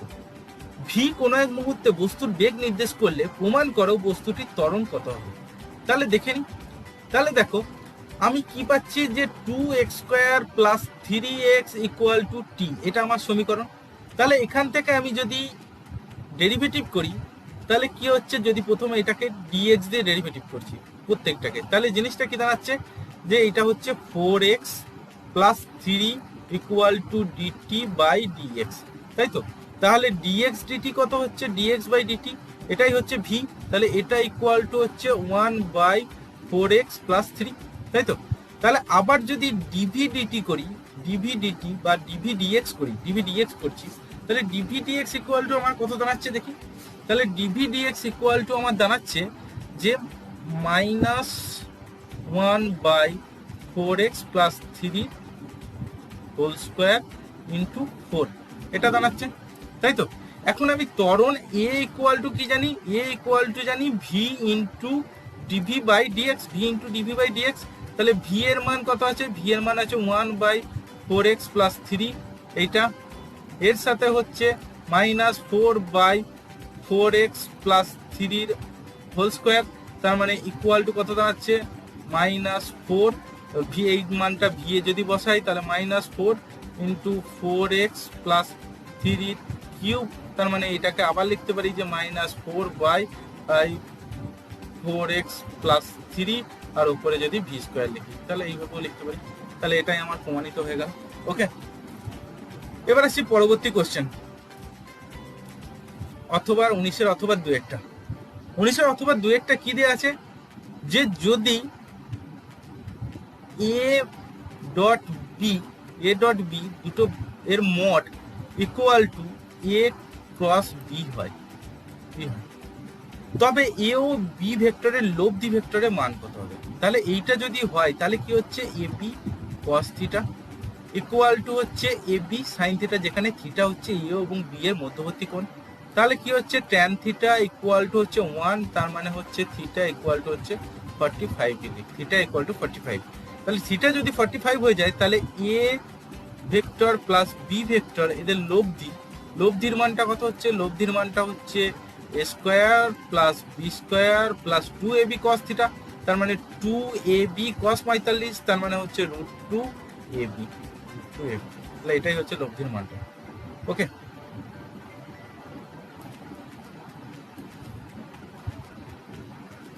এবার আসছি 20 নম্বর কোশ্চেনের একেরটা।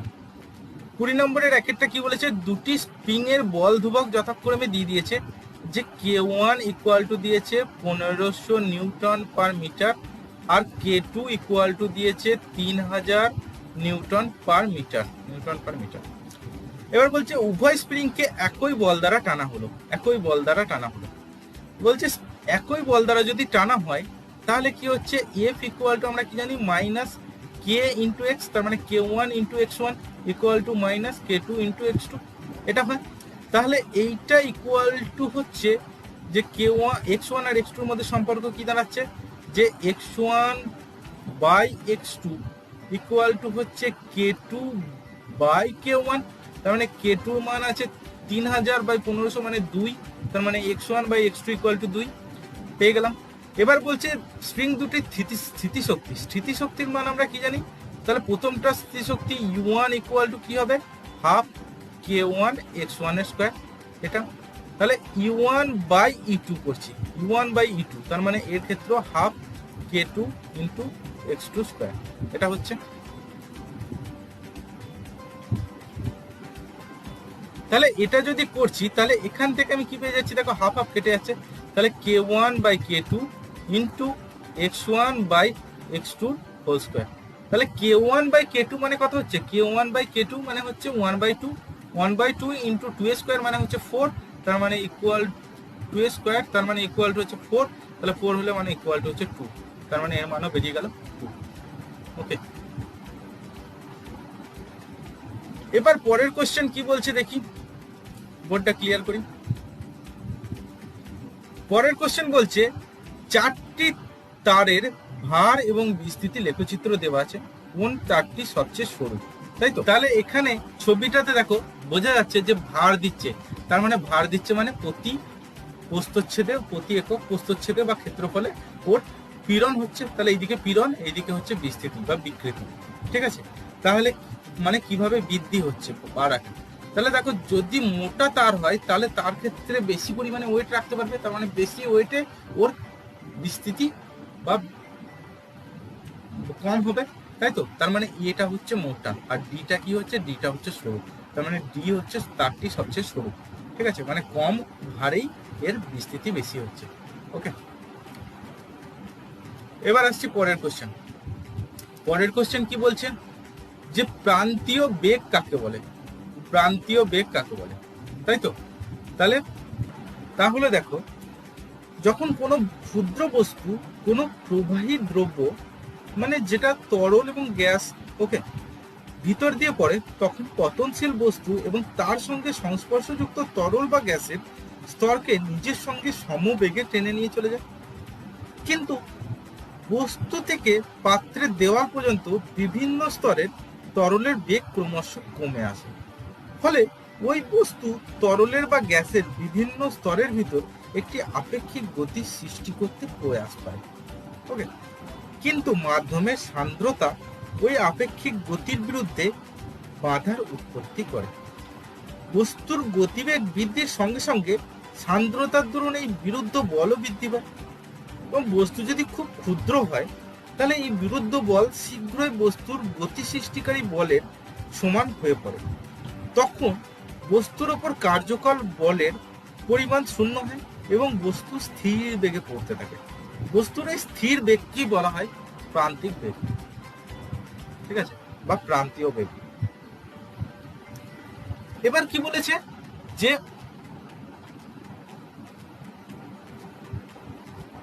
এন সান্দ্রতাঙ্ক বিশিষ্ট কোনো মাধ্যমে আর ব্যাসার্ধের একটি ক্ষুদ্র গোলকের প্রান্তীয় বেগের মান নির্ণয় করা, তাই তো। তাহলে আমরা স্টোকসের সূত্র থেকে কি জানি, স্টোকসের সূত্র থেকে জানি যে F = 6 পাই ইটা আর ইন্টু ভি, এটা হচ্ছে। এবার গোলকের উপাদান মানে এই যে গোলক হচ্ছে ক্ষুদ্র গোলক, এর উপাদানের ঘনত্ব যদি রো হয় তাহলে তার ওজন কত হচ্ছে, তাহলে তার ওজন W = হচ্ছে যে rho into 4/3 pi r³ into g, এটা হচ্ছে ওর ওজন, তাই তো। তাহলে এবার ওই যে গোলকটা কর্তৃক অপসারিত মাধ্যমে ঊর্ধ্বঘাত কত হচ্ছে, তাহলে অপসারিত মাধ্যমের ঊর্ধ্বঘাত হচ্ছে এই ওজনের অপোজিট, তার মানে এর ক্ষেত্রে হচ্ছে 4/3 পাই r³ জি ইন্টু সিগমা, সিগমা হচ্ছে ওই মাধ্যমের ঘনত্ব, ঠিক আছে। তাহলে এদের মধ্যে যে লব্ধ নিম্নমুখী বলটা কত হচ্ছে, লব্ধ নিম্নমুখী বল মানে নিচের দিকের বলটা, লব্ধ নিম্নমুখী বল, সেটা ইকুয়াল টু হচ্ছে 4/3 pi r³ rho minus sigma into g, এটা হচ্ছে। তাহলে এটা ইকুয়াল টুই হচ্ছে কি 6 পাই ইটা আর ভি, 6 পাই ইটা আর ভি। তাহলে এখান থেকে সম্পর্কটা কি পেয়ে যাচ্ছি যে ভি ইকুয়াল টু পেয়ে যাচ্ছি 2/9 r² rho minus sigma into g by eta. Okay, এটাই হচ্ছে এর মানটা। এবার পরের কোশ্চেন কি বলছে, যে পাশাপাশি দুটি নৌকা পরস্পরের কাছাকাছি আসতে চায়, এর কারণ কি? তাহলে দেখো, এই ক্ষেত্রে কোনটা বার্নৌলির উপপাদ্য প্রযোজ্য হবে। সেক্ষেত্রে কি হয়, যখন দুটি নৌকা পাশাপাশি সমান্তরালে একই দিকে চলে, তখন তারা পার্শ্বীয় চাপ অনুভব করে এবং পরস্পরের দিকে সরে আসতে সচেষ্ট হয়। বার্নৌলি উপপাদ্য এই ঘটনাতে ব্যাখ্যা করছে কিভাবে, দেখো, যে নৌকা দুটি স্থির মনে করে জাহাজের গতির বা নৌকার গতির অভিমুখের বিপরীত দিকে জল নৌকার বেগে প্রবাহিত হচ্ছে বলে মনে করলে জলের সাপেক্ষে নৌকার আপেক্ষিক গতিবেগ অপরিবর্তিত থাকবে। এখন নৌকা দুটির মধ্যবর্তী সংকীর্ণ অঞ্চলে জলের গতিবেগ ভি নিঃসন্দেহে নৌকা দুটির অপর দিকে বিস্তৃত অঞ্চলের জলের গতিবেগ v1 অপেক্ষা বেশি হবে। তার মানে এটা যদি আমি ছবি এঁকে করি, জিনিসটা কিরকম হবে দেখি।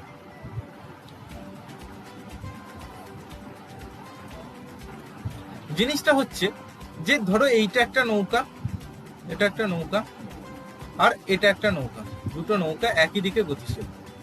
এবার যদি দুটি একই দিকে যায়, তার মানে এর এই দিকে বেগ একটা, সেটা হচ্ছে v1, ঠিক আছে। তার মানে এখানেও সেই জলের বেগ হচ্ছে v1, কিন্তু এখানে যে বেগটা হচ্ছে সেটা হচ্ছে v, তাই।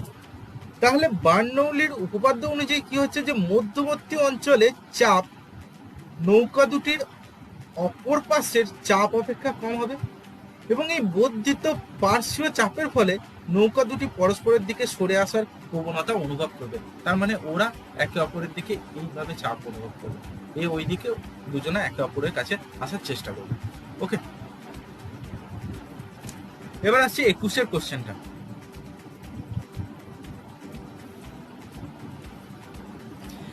কোশ্চেনটা কি বলেছে, যে ওয়াই অক্ষ বরাবর কম্পন সহ একটি তরঙ্গ এক্স অক্ষের ঋণাত্মক অভিমুখে বিস্তার লাভ করছে, তাই তো।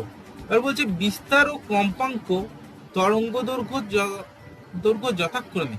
তাহলে এখানে আমার সমীকরণটা কি হচ্ছে, যে ওয়াই ইকুয়াল টু ওয়াই এর দিকে লিখতে হবে। তাহলে এক্স এর বিপরীত দিকে এর যাত্রা করছে, এক্স এর বিপরীত দিকে। তার মানে আমার সমীকরণটা হচ্ছে এ সাইন ওমেগা টি মাইনাসের জায়গায় এখানে প্লাস কে এক্স, ঋণাত্মক দিকে করছে, প্লাস কে এক্স হবে, ঠিক আছে। এবার বলেছে বিস্তার দিয়ে দিয়েছে, কম্পাঙ্ক দিয়েছে, তরঙ্গ দৈর্ঘ্য দিয়েছে। বিস্তারের মান দিয়ে দিয়েছে, তার মানে এ ইকুয়াল টু দিয়ে দিয়েছে 10 সেন্টিমিটার। এবার কম্পাঙ্ক এন ইকুয়াল টু দিয়েছে 50 হার্জ। তার মানে এখান থেকে আমি ওমেগা ইকুয়াল টু কি পেয়ে যাব, 2 পাই ইন্টু এন। তার মানে হচ্ছে 100 পাই এত রেডিয়ান পার সেকেন্ড। আর ল্যামডা ইকুয়াল টু কত দিয়েছে, ল্যামডা ইকুয়াল টু দিয়েছে 100 সেন্টিমিটার। তার মানে এখান থেকে কে ইকুয়াল টু কি জানি, 2 পাই বাই ল্যামডা মানে হচ্ছে পাই বাই 50 এত সেন্টিমিটার ইনভার্স। তার মানে ওয়াই ইকুয়াল টু কি হয়ে যাচ্ছে, ওয়াই ইকুয়াল টু হয়ে যাচ্ছে 10 into sine 100 pi into T plus pi by 50 into X এত সেন্টিমিটার। এটা মানতে পেলাম। এবার পরের কোশ্চেনটা আসছি, 2 নম্বরের কোশ্চেনটা। তাহলে এটাই হচ্ছে চলতরঙ্গের সমীকরণটি হলো। 2 নম্বর কোশ্চেনে কি বলেছে, যে একটা সমীকরণ দিয়েছে। সমীকরণটা কি দিয়েছে, যে d2x dt² plus ax equal to 0। এই সমীকরণটি সরল দোলগতি প্রকাশ করে, তাহলে দোলনকাল কত হবে। যদি এটা সরল দোলগতি প্রকাশ করে, তাহলে সরল দোলগতির সমীকরণ কেমন হয়, যে dx2 plus omega square X equal to 0। তার মানে সরল দোলগতি প্রকাশ করলে omega square equal to A. তার মানে ওমেগা ইকুয়াল টু কত হচ্ছে, ওমেগা ইকুয়াল টু হচ্ছে root A. Omega equal to যদি রুট হয়, তাহলে দোলনকাল টি ইকুয়াল টু হচ্ছে 2 পাই বাই ওমেগা মানে হচ্ছে 2 পাই বাই রুট এ। এটাই হয়ে গেল দোলনকালের মান, ঠিক আছে। এবার আসছে অথবা কোশ্চেনটা।